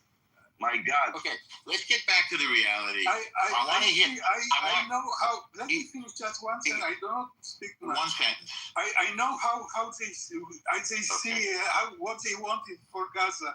All they right. don't like. They're not going to have. They don't want anything. באמת, יגאל, הליכוד לא רוצים כלום. הליכוד אומרים אמן. למה שביבי נתניהו יביא. We want to end the war. Read the point. Yiggal, no one wanted to annex Gaza. No one wanted to annex Gaza. Except for Trump. Daniel, go ahead and read the points, and then we'll see what the objection is. Read the points. Number one. Listen, Dubi, Lolo, it's like people that are automatically like anti everything. Like, for example, Buttercup. I don't know if she's still here. On the contrary, Daniel. You don't want. I support this. Buttercup, why are you doing whatever Bibi does or says is corrupt, and that's everything that he does is bad. He didn't say it. He didn't I think. approve the plan yet. No, he did not. He did not. Daniel, can I talk for a second? My intuition is that he will not go with the plan. He will try to change it on to dismantle it. But this is my intuition. We'll see very soon. But Trump will finally step up and use whatever leverage he has to force him to accept it. Those are the two options. Either Bibi will find a way to thwart it, like he has hostage deal after hostage deal, because there's actually there's 3 points in this plan. There's 3 points. There's 3 points in this plan that are not politically feasible for his base. One is ending the war. 2. You know nothing about his base. 2. You know nothing about the base. 2 is involving the PA. They're bringing the PA in. You're so ignorant. This was a red line for him the whole time. No PA. The ending of the war, the 21 point plan is coming combined. Okay, ending the war is because it also includes Hamas disarms and leaves Gaza. You just don't listen. This is why I say you're a manipulator. You are a manipulator, Buttercup. You're not here for the truth, and you're not here for the facts. Come on, be nice. You are no. She is a manipulator. She's right. This is why I don't like to let her talk. Read the point, about the base So ending the Gaza war, no one has a problem with this because it comes with with releasing all of the Israeli hostages. Are we being gaslit? Literally, they Step one, quiet. said the thing. Step one is They're the broken rock. quiet already. But Buttercup, I'm telling you to be quiet. They don't want to. I will explain this to Buttercup because I don't know if she's like acting stupid or Like, really watch stupid. your TV. I know what they're saying. They're saying no end to the war, no state. Listen with the ears. Listen with the ears because you need listen, Buttercup. Listen. You need to talk less and listen more. When we say, no, hold on, no more. It's important for me because, listen, Buttercup, really, like, my last attempt to really treat you as an honest person, okay? My last attempt. The war has two objectives, okay? One, release all the hostages. Two, take down Hamas. For the majority of the war, those two conflicted each other, okay? This deal, and this is why people were saying we need to continue the war because we have objective. Are you listening to me? Good. Yes. These points are saying one, end the war. Two, release all the hostages. Let me speak, let me finish. It's important that she will understand. I need to speak. Igal, I'm still speaking, please. Igal, hello. Do you listen? Do you hear the noises in your ears? This is me still speaking. Daniel, don't make it personal. No, I'm not making personal. I'm asking you to let me speak. That is not personal. Eagle is interrupting me, so I'm telling Eagle, stop talking. Let me finish. 99% of the time. Okay. And I'm still talking. But we're talking about the plan. Listen, I tell you what the thing is. Telling a lie takes a second, okay? I can have Buttercup demonstrate it. But telling the truth takes a while, okay? And if you don't have the energy to listen to the truth and you want to have catchphrases, open a room with Buttercup. She will fill you in with catchphrases. Now let me finish. Okay. So the first thing that happens is the hospital. Let me finish. Okay, let me finish. I'm trying to support you with this. Let me finish. When people don't want to stop the war, it's because we didn't achieve both objectives. This 21-point plan includes both objectives. Disarmament of Hamas, the exile of the Hamas leaders, and the release of all hostages, which means ending the war. Do you understand, Buttercup? So no one will have anything to say about it. Because no one wants to just like go to war. If you think that people just enjoy the war for the war, it kind of shows your way of thinking, not our way of thinking. Please stop projecting and start listening. The war has objectives. This plan meets the objectives. Daniel, you really do not understand Israeli politics. You have no clue. Okay, all right, but let's keep going with the Thank you for the contribution, Mr. Don't be mean to him. So we get the hostages back. I have no clue. And wait, yes, Daniel. Just repeating slogans. The objective is not true. You do not we're talking. The objectives of the. It's not slogans. It's not slogans. It's the actual war objectives. It's the actual objectives of the war, dude. You can read it. Yeah. They've been said many times. Bullshit. Okay. No, I tell you why bullshit. You're exactly like the poor Palis. You so believe your lies and your made-up world of facts that when you are confronted with actual facts that do not align with what you want to believe, that it's bullshit. I hope very much. And I don't have a clue. You don't have to put him down. Let's go through the plan. You tell me. Hang on a second. You go through the plan. You tell me what Bibi's going to object to. We get the hostages back and Hamas goes into exile. You think Bibi's going to object to that? Anybody? No. No. This is what we've been fighting and dying for. And when I say the next one, go ahead. The next one is maybe problematic, but annexation. You want to annex parts? They're not going to annex. West Bank. It's not going to happen. No one. Keep going. Egal, stop it. You know, you're the one being ridiculous, talking bullshit. Okay, we'll see. When did Bibi say? When did ever Bibi say to annex? Bibi did not say one word. Keep going, Daniel. Keep going with the point. You're letting him distract you. He cannot say one word in the approval of this plan. We'll see. Well, okay, but you're making claims about annexation of the West Bank that Bibi never made. Okay. Keep going through the plan. You're really disconnected from Israel, really? What? He's not disconnected. No, I'm not. You're disconnected from reality. You watch maybe too much. I don't know what. But reality, I understand the propaganda. Watch the channel. Stop fighting with each other, Killer. Yeah, really, guys, this is not helpful. We have room. Please stop. Daniel, Take up. watch channel 14. You watch channel 14. Must I not keep going through? I want to hear the plan, and I want to see what anybody objects to. Okay, you think that what channel 14 wants, this is what Baby wants. I got it. Okay, I understand now. So, Daniel, go through the plan. This is his channel. Okay, now go check the rating. Okay, amazing. Amazing. Now go check the rating of channel 14, okay? Come back to me and tell me. Tell me what is the rating of channel 14. Go check the entire last week. Go check the entire last week. Tell me the rating of channel 14. Come back to me, tell me. You were speed dating. Okay. The next one is a bit problematic, but we have a precedence for this. The release of thousands of Palestinian prisoners, including 100 to 200 that are sentenced to life in prison. Meaning, no, I think this is crazy, but they've already been doing it. I think that's insane because they already offered. Yeah, we need to understand like the details, like where are they going? Like, are they going well? This is something like the details here matter. First of all, who are those people? Like, it's very like this clause by itself. Needs to be really detailed. Like, where are they going? Those released to where? Like, exile? But they're going to negotiate over that. So, this is like open. Letting unlimited aid, immediate unlimited aid via the UN and international bodies and closing GHF. Closing GHF? That's interesting. Yes. International bodies. I know what GHF is, so they should open another GHF. Yeah, they want to steal the aid. Exactly. There's a lot of money there. There's a lot of jobs. There's a lot of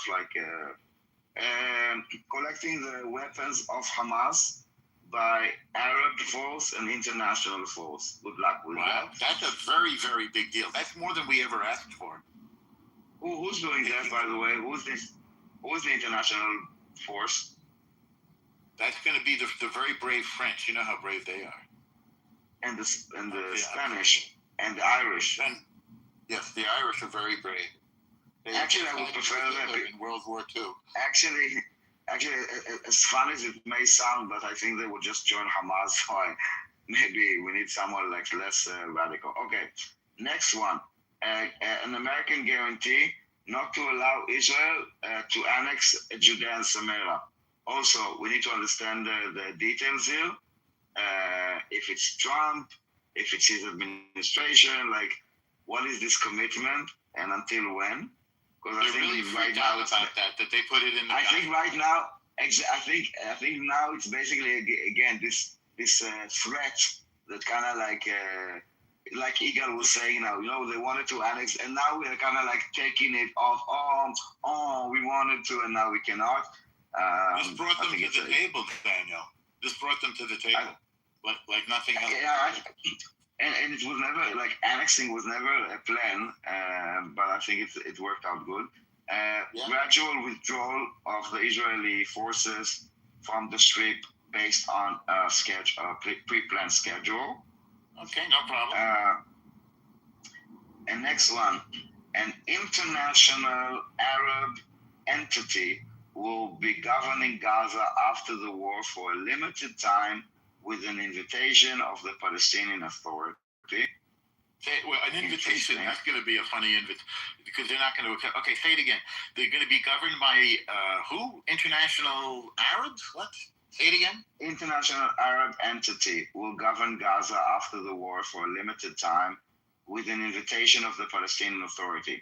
I think the invitation of the Palestinian Authority, again, is to kind of... I think this is the balance of like their involvement because their involvement was problematic. So letting them invite, like basically they will not decide this international body, it will be decided for them. And they will just need to say like... Of Palestine. Yeah, so interesting. So this is where, like, this is one of the clauses that they added the Palestinian Authority to kind of like, okay, we like, here's something for you guys. But it's Bibi nothing. proposed this before, that if Israel's in charge of security, he's happy with the Arabs governing them. And I understand that Jordan and Egypt are training police officers for this. Yeah, the problem was the Palestinian Authority. That was the problem. Yeah. But they found, let's say, in this plan, at least how it's phrased here, kind of like a way to kind of water it down. To be polite to them, to be diplomatic. They're going to invite them. And then the next one is they will create a Palestinian committee to govern Gaza, to manage the Gaza, that will be elected by the Palestinian Authority, which is kind of funny because the Palestinian Authority was not elected by itself. Palestinian forces will manage security in Gaza, internal security in Gaza, under the supervision of an international and Arab forces or countries. Say the last one again, please. I'd like to hear it twice. Say it again. A committee will be created, a Palestinian committee will be created to manage Gaza, that will be elected by the Palestinian Authority. They're going to study Gaza. You actually said that. What? They're going to study Gaza. Is that what you said? No. There will be a committee to manage Gaza. This committee will be elected by the Palestinian Authority. A Palestinian committee. The Arab body is going to be governing Gaza. Yeah, but there will be a Palestinian committee. That's how they call it, a committee. This is more BS. The whole thing is going to keep Hamas out of all of these bodies, and that's going to be tough to keep them out. I guess it's basically it says like it's like more to manage it's kind of, I don't know how to translate the business of Gaza. So I guess it's like more like there's like, the Arabs will come from all kinds of places, but they need like Palestinians. So this will be like the locals that will govern Gaza, this committee. Palestinian forces. The locals are Hamas. Well, the Palestinian Authority will elect this committee. Okay. Palestinian forces will guarantee the security in Gaza under the supervision of Arab and international, under international and Arab supervision. And where's Israel's role in this? This is what I'm waiting for. There is no mention of Israel here, hardly. In any of the 14 points? Except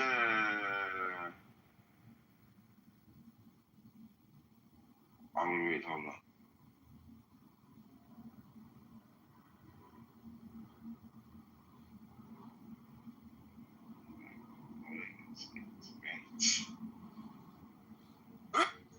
Sorry. A humanitarian corridor. I'm sorry, why humanitarian? A security corridor, a perimeter that will be unmanned around Gaza of about 500 to 1,000 meters wide. Meaning around Gaza, you take like unmanned. So they want unmanned they're going to put cameras there and stuff. Yeah. Camera and other things that can also drones. Yeah, but not with people. Between 500 and so that's like a kilometer wide, basically half a kilometer to kilometer wide around Gaza. That means that it takes a piece of Gaza. Gaza will be reconstructed using Arab and international funds. The reconstruction will take more than 5 years. More than 5 years because I did my own kind of investigation, and it will take at least a decade, assuming no interruption. Meaning no armed resistance. What about active terrorism? Yeah, it's not, assuming like none of it, and everybody, no one is trying to harm it, and no one is trying to stop it, and no one is, and everything works slow. It's more than 10 years, but they write here more than 5. more than 5 is accurate also. But when did they put that in that it's going to take more than 5? Why did they even put that in? Wait, hold on. So the sentence is the reconstruction will take more than 5 years and will be managed by the International Arab League, I guess, or coalition.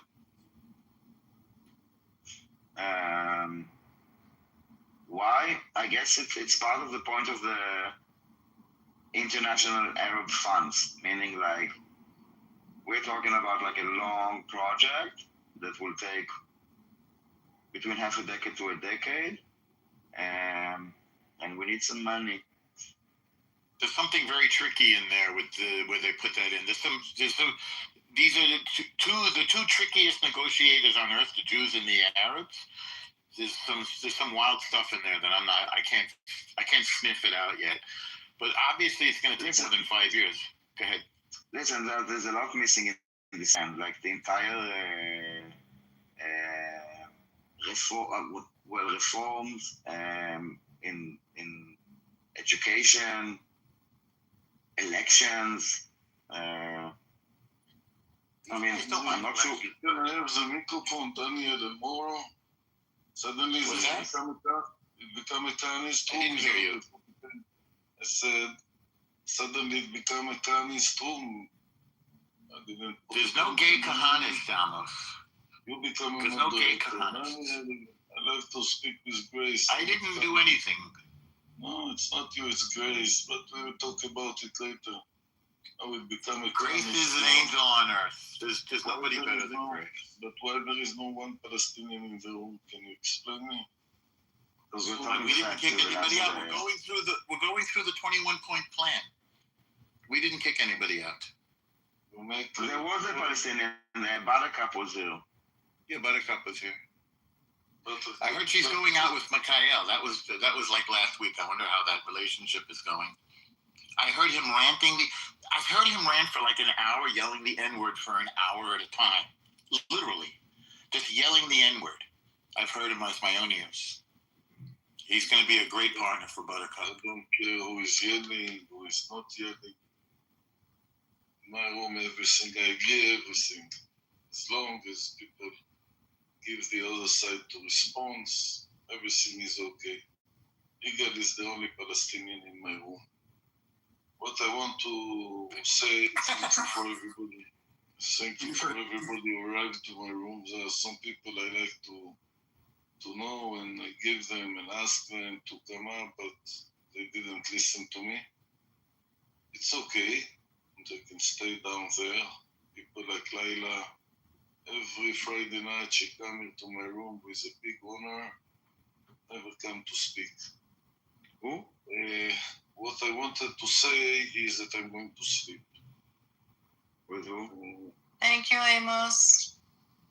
And Grace, you need a lot of explanation to become a Zionist room. My coexistence won't become every Israelians and Jewish. No one else has asked to come up. We were happy to have anybody come up. I'm looking for a Palestinian, not for Israeli, and I come here to make coexistence, not with you, with Palestinians, with resistance, with Prince, with all the Nukhbot that come to make coexistence. Go to jail, you can coexist with them there. Now this will be my room, Daniel. There is a mistake which room this belongs to. And who opened this room and who come. They're not here. What do you want me to do? Yeah, there wasn't anybody who came in. I tell you, your room or not your room, they're welcome to come. I tell you, you will be a little bit surprised, but the same as I think that in Gaza we have to go on our knees and beg Palestinian please, just because we lost the war. Same here, I want you to go on your knees to Amir's room. It says, please come to Amos' coexistence. It's good for Palestinians. We want to make coexistence. We are very different people. They will launch. But Amos needs to know something about going on his knees. I want to hear more about this, Amos. You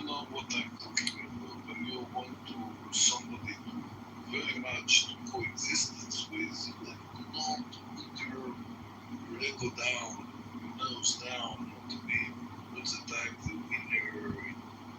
There's some people who say it's Listen, truth is not flexible, unfortunately. Maybe yours is.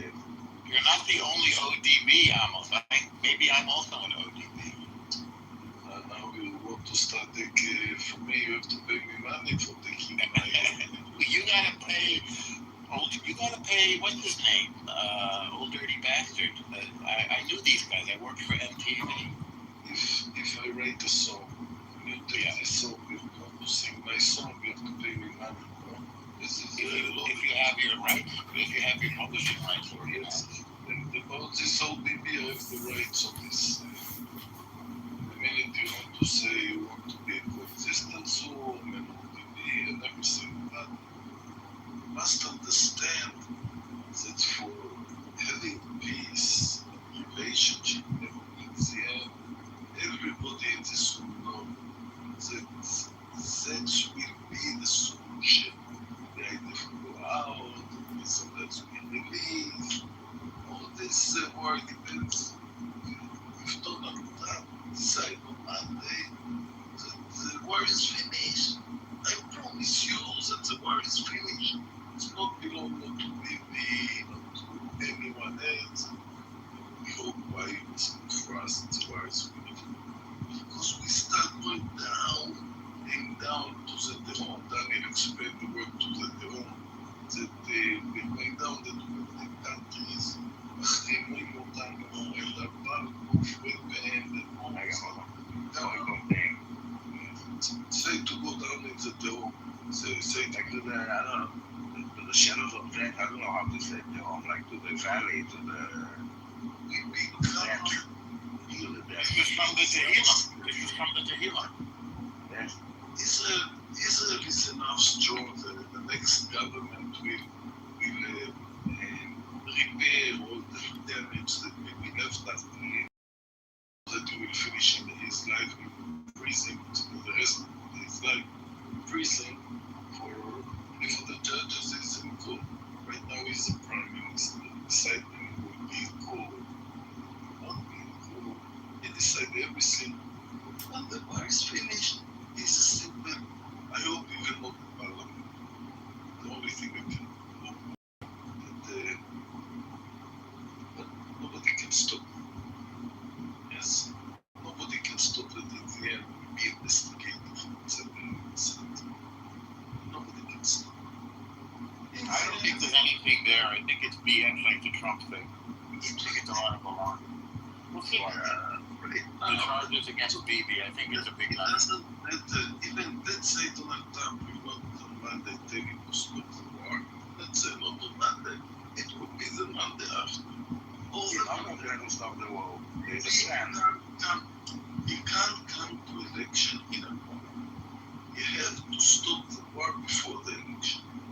And you have 1 year to stop and everybody says that in April, May 26 will be election. Depends who you ask. Depends on May. For November. No, yeah, November, but everybody knows that it will be earlier. Don't know how much earlier, but it will be earlier. Everybody speaks about it. The election is already here inside.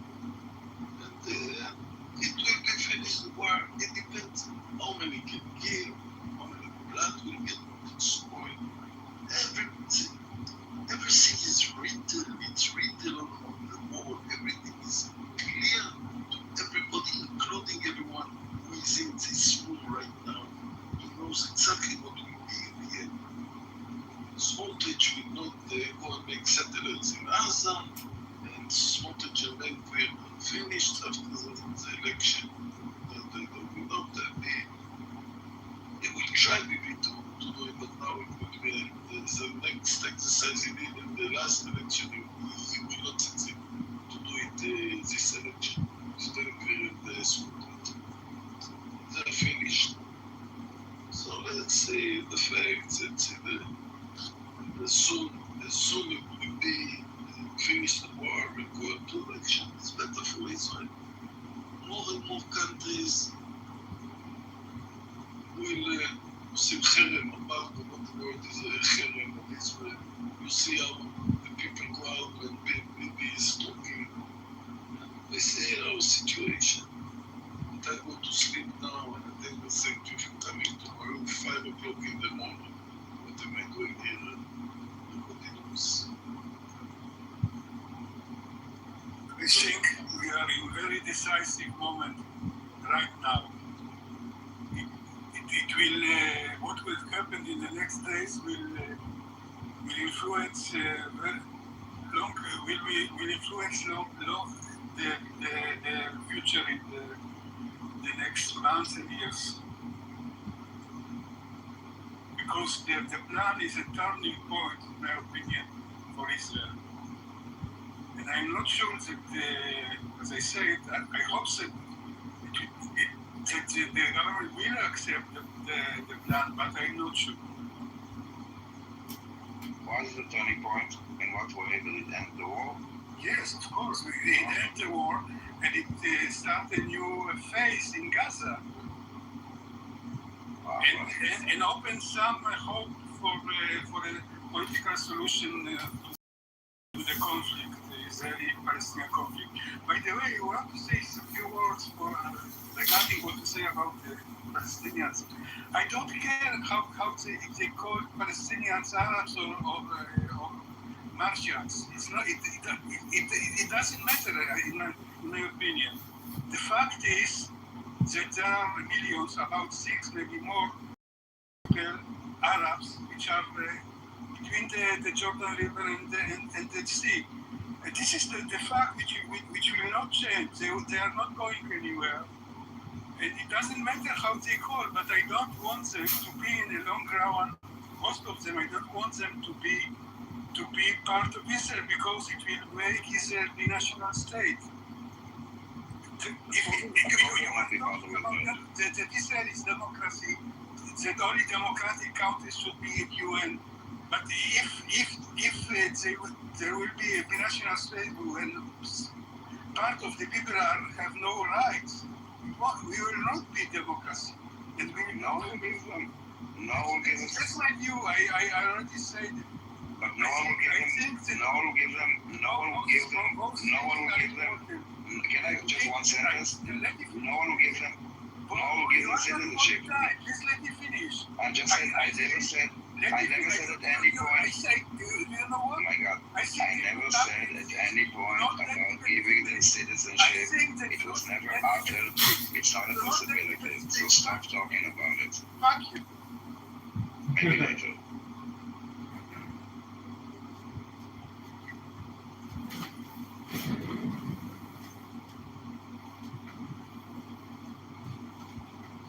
Every time he talks to me, it's about we cannot give them a one-state solution. I'm like, dude, I never advocate for one-state solution. Every time he tells me the same thing, I don't know what's wrong with him.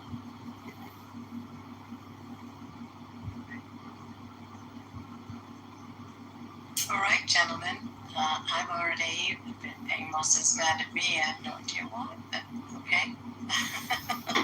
Because you want the honey. You want the honey script. Don't take it too hard. Who said I was a communist? Okay, I'm saying you want the honey. He said we are all communists. Oh, we all. It became a communist though. He's a very simple guy.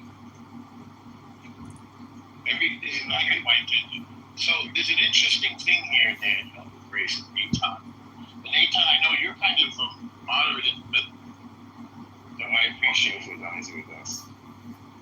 But what I want to say is that it is very important to the Israeli left to show that they are more virtuous than Bibi and the right.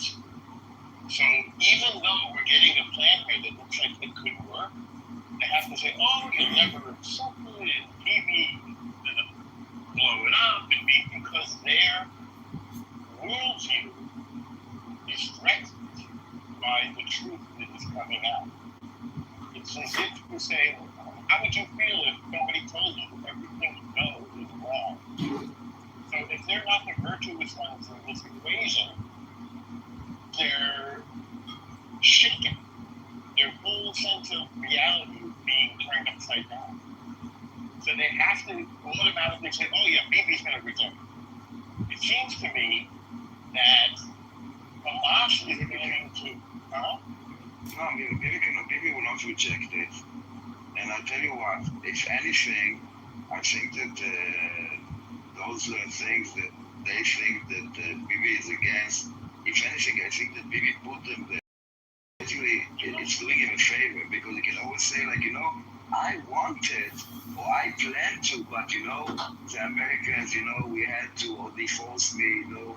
People kind of respect Trump and, like, they understand the relationship.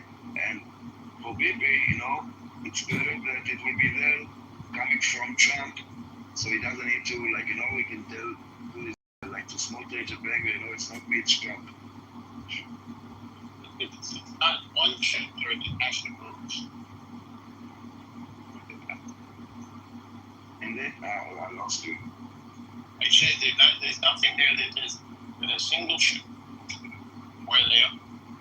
There's no path. Are you in the tunnel? You want to talk to Gaza? You know, it's a little anti-Semitic. The Gazans are not the only people who can build tunnels. We can do them in New York as well. Okay. Yeah, I heard. I have bad AirPods, but I'm not getting. I've got like 10 pairs of them, and they burn out like light bulbs. But I'm waiting to buy a new pair because there's a new one that's gonna translate into English automatically in your ear. I'm serious. Really? Yes, it's a new upgrade. Yes, with AI. English doing. From Clubhouse. Yeah, but did you know how it works? Like, I think it, like, it's not simultaneous, meaning that I would have to finish a sentence and then it will translate it, like it's for like a slow conversation, I think. Know what I mean? Well, it'd be perfect for Buttercup. I'm sorry. Even slower. I don't have to knock her.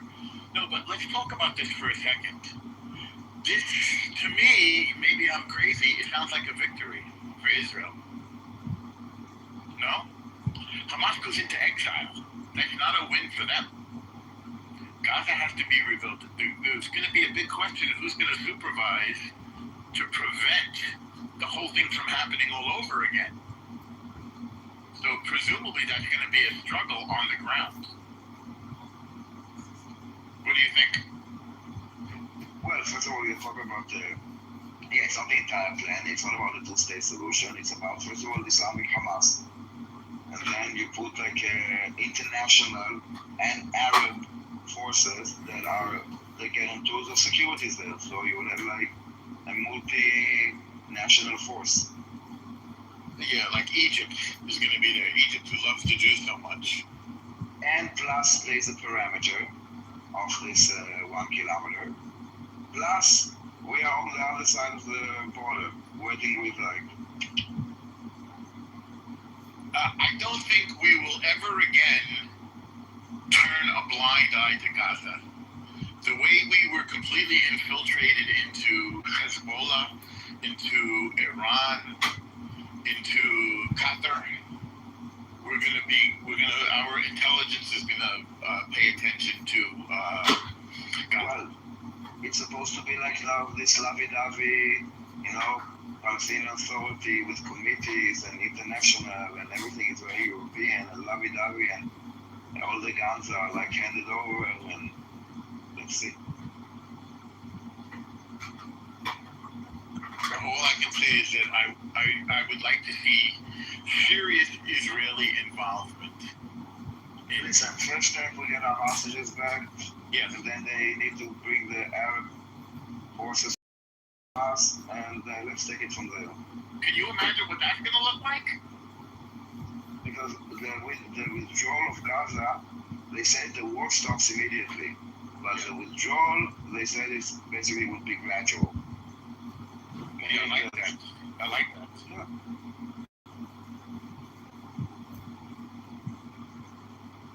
Normal. Yes, hi buddy. Hi, bro. The link that I found, Tony Blair could be the one that Trump feel comfortable. the whole idea is Tony Blair is now getting involved to counter the United Nations plan, right? Because Trump don't trust the United Nations plan. So Trump is, what you put in the chat, by the way, Dave, is very informative. Good contribution. Very good contribution, Dave. and I think from the Palestine side is, look, they cannot stay there. All they want now is at least there is a plan they can come back.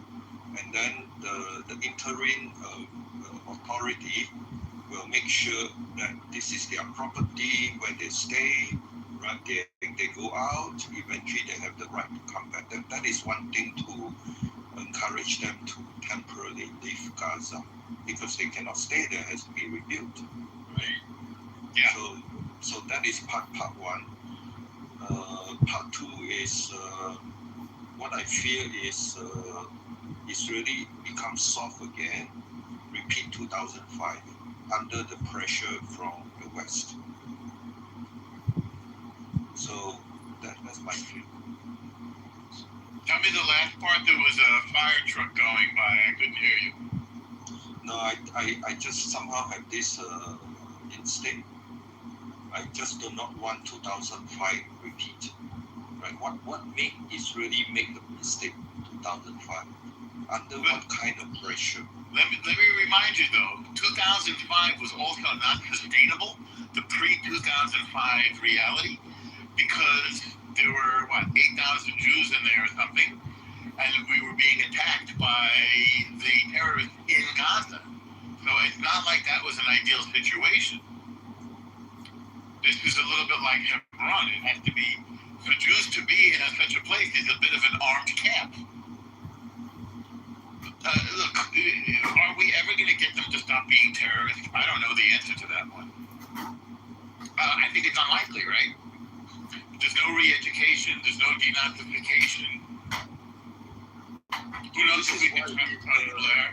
For Gaza to leave, right, and promise to come, for Palestine to leave, and allow them promise to come back, right? And this is a time for rehabilitation. It should be inserted into rehabilitation. Meanwhile, yeah. No, I like what you're saying. I'm sorry I talk so much. Meanwhile, Saudi is now going to be able to smile. And that's everything. Saudi is going to smile. The other Muslim nations are going to accept Israel. God, there's a lot of action here tonight in New York. Indonesia, you saw it, Dave. Indonesia was saying shalom. Yes. So maybe this is a step to getting them to give up the crazy dream of wiping out the Jewish state. I'd like to believe that. I think from the Arab side, the Muslim side, what they want to hear is there's a guarantee. This Gaza, they left and they can't come back, and there's all the measure to show your property used to be this, blah blah blah, this, and then at the same time from the Israeli and US side, include the Abraham Accord. You know, that we're already doing this, and Indonesia really saying that if you promise this, I will recognize Israel, and then we just have to get more Arab nation to join this and make Abraham Accord part of this arrangement. I agree with you 100%. Go back and look at Israeli will win. Go back and look at September 2023, right before October 7th, right before Simchat Torah. Saudi says we're about to sign the Abraham Accords. Exactly. Bibi says we're about to sign the Abraham Accords. Next thing you know, Rosh Hashanah, Yom Kippur, Simchat Torah, and October 7th. They did this to stop the Abraham Accords. Who is this? Who is they? Muslim Brotherhood, IRGC, Gaza, who are they? Well, that's a great question. Obviously, I think the answer is Muslim Brotherhood. No, it's the Palestinians. They could not be just, they have a higher authority. No, but it was about the But yes, it was one. They saw that this we would have the Abrahamic Accord with Saudi Arabia. Then, like that's it. Like that would have they opened the gates of like the big nodes. So they. How many countries do not want Abraham Accord that include Saudi? These are the countries the Muslim Brotherhood that are likely to be behind this. Is much bigger than PLO, I think. So it's all of the above. If Saudi joins the Abraham Accords, this defeats Iran, right? Because now Israel and Saudi and the United States are all together against Iran. So Iran is motivated to stop the Abraham Accords. Also, there was never any, the Palestinians were left out of the Abraham Accords. So they're incentivized to stop the Abraham Accords. Now they're getting what they asked for. If they're asking for more, they don't have the right to stop the Abraham Accords now because they don't like the way the negotiations over the so-called state are going. I don't think Israel has any interest in governing Gaza. No, Israeli priority out of this thing with all the IDF who die, with all these hostages, is the Abraham Accord. That is the biggest payback. Yeah. Don't forget that this includes Israeli dominance of the region militarily and economically, right? Because the United States doesn't want to have to deal with it. So they're going to say to Israel, here's the weapons, you take care of this region. And Israel's happy to do it. Yeah. The Muslim Brotherhood wants to take down the Saudis and the Kuwaitis and the Omanis. Take down everything. Yes. Everything. They want to take down everything. Yeah. Right? So what there is a silver lining.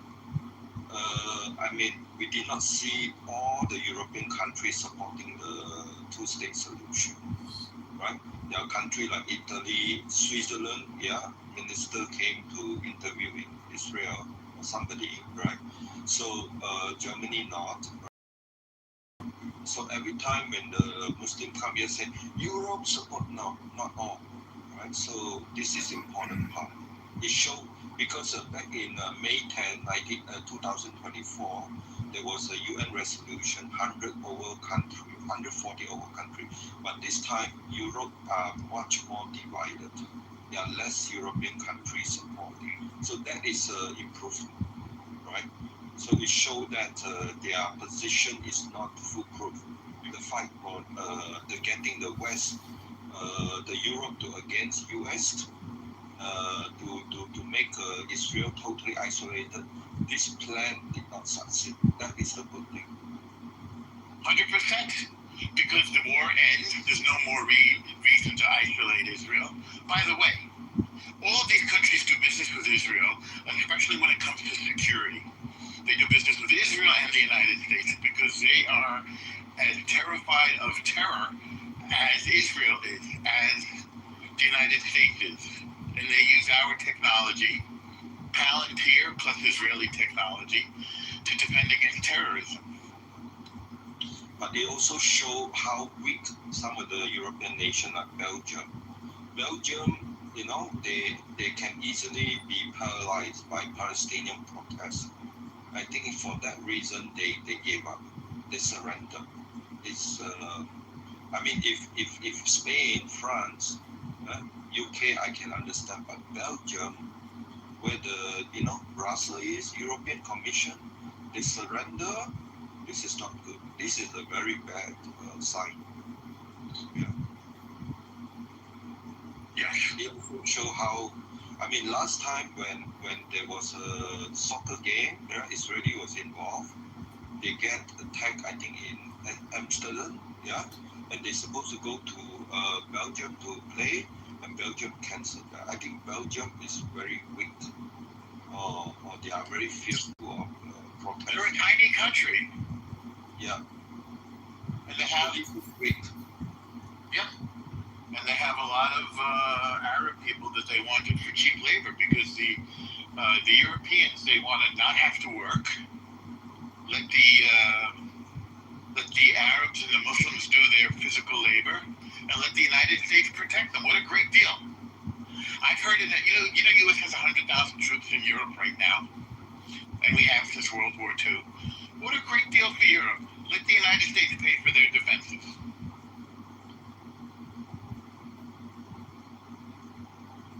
So the future for Europe and Middle East is there must be something like through Abraham Accord, a European-like region appear in Middle East, and this is where we can do the remigration of the people who are totally not compatible, cannot integrate back to Middle East without making them feel like they are being marginalized. You create a Europe-like area in the Middle East, then they can be remigrated back. This will help Europe. Do you understand what I mean? Yeah, I do. Because the cheap labor, everything eventually will be replaced by robots. Well, that's another good point. Yeah. You see, I have a feeling part of the reason why you understand this, Dave, is because you understand the mental disease of communism. No offense to you. Is that accurate? Look, we all here trying to help each other, right? Yes. And the whole thing is, eventually we are fighting evil. Yes. Right? For Christian is Satan. Actually, I look into Judaism, they don't have clear definition. But eventually we are fighting this. And they are using... Dave, maybe I told you, we have the Yatzer Hara, the lower force. Yatzer Tov, the good force, Yatzer Hara, the evil force. We know that this exists in man, and we have to do mitzvot, what God wants us to do to fight the Yatzer Hara. We can't let the Yatzer Hara win. Correct. So eventually, when you look at the whole world, right, the evil force, whether that's why niggers are already all in our country everywhere. Niggers, Jews. Goodbye, racist. Here's the Yatzer Hara right there. Okay. So what I want to say is whether from Judaism point of view, Christianity point of view, there's this evil force that look at humanity. They need somebody to do their bidding. They need someone who's full of hate, full of anger, like race from generation after generation. And these are the one we are fighting. This is the one we need to get rid of. Then we have peace. Right? And they manifest into weekly protest. They manifest into the proxy war under IRGC. They manifest into all the sleeper cell in the West and all kind of things. This is the one we need to fight. This is the real enemy, common enemy of all humanity. Where the evil use, and that's what we are at.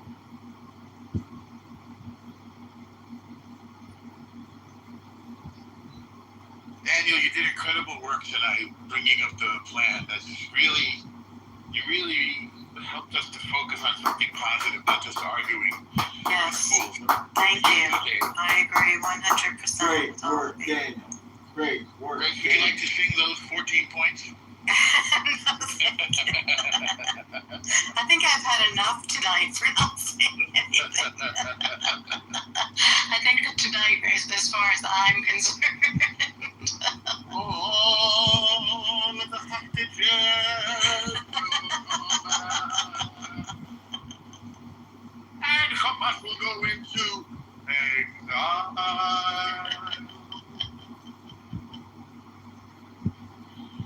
There will be an international peacekeeping force. I do not sing like him. Anyone who ever has me in a synagogue, he is a lone ranger on this. What a dig. Can we do it Sephardi style? Ani ve'ata nishaneh et ha'olam, my friend.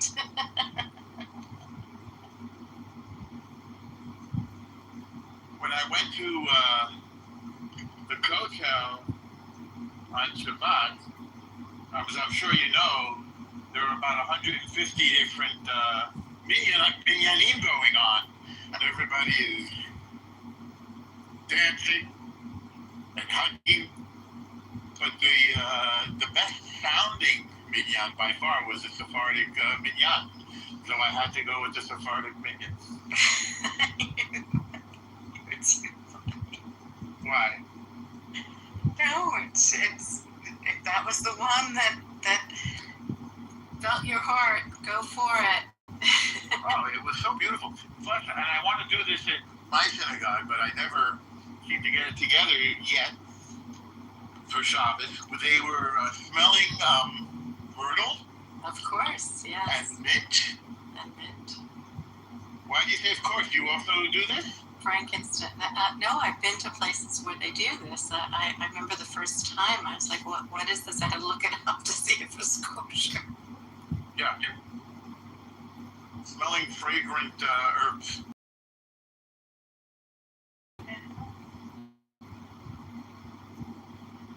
Alrighty. So, you gentlemen, thank you so much for the interactions. Best regards to cosmic background radiation. You always make me smile.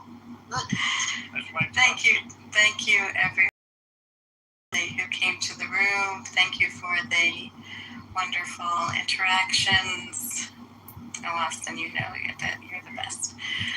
Thank you. Shabbat Shalom. Shabbat Shalom. Yes, no, and having this space and being able to talk about the things that are important to us. And thank you for all those who are house members who hung in there. A lot of you have been with us all these hours and greatly appreciated the dialogue, the opportunity to be with all of us. I'm going to close the room. Is that all right with all of you? Thank you, Grace. You're making me laugh. Thank you all, everybody. And 1 second, LDB is old dirty bastard. Oh, Oh, that's Austin. I see. He asked on the chat and he was gonna. My dream. Sorry, go ahead, Daniel. No, that's it. Old dirty bastard. That's it. My dream is to have lunch with you and Dave in Europe. I'm serious. We're gonna do that. Germany. Well, we should do it soon before Europe is, Before it's all hummus all the time? When it's a European bad. Okay, everybody. I'm saying Shabbat Shalom. And thank you, everybody. Thank you. Panther. Bye. Bye. Good night. Bye. Countries coming in like the 60s and 70s, and like Jamaica's at like 75, for instance, and that's pretty close to like America. Play a boy band song, and we will do a barbershop quartet, all of us. I think they're doing Dominicans at like 60 something, no?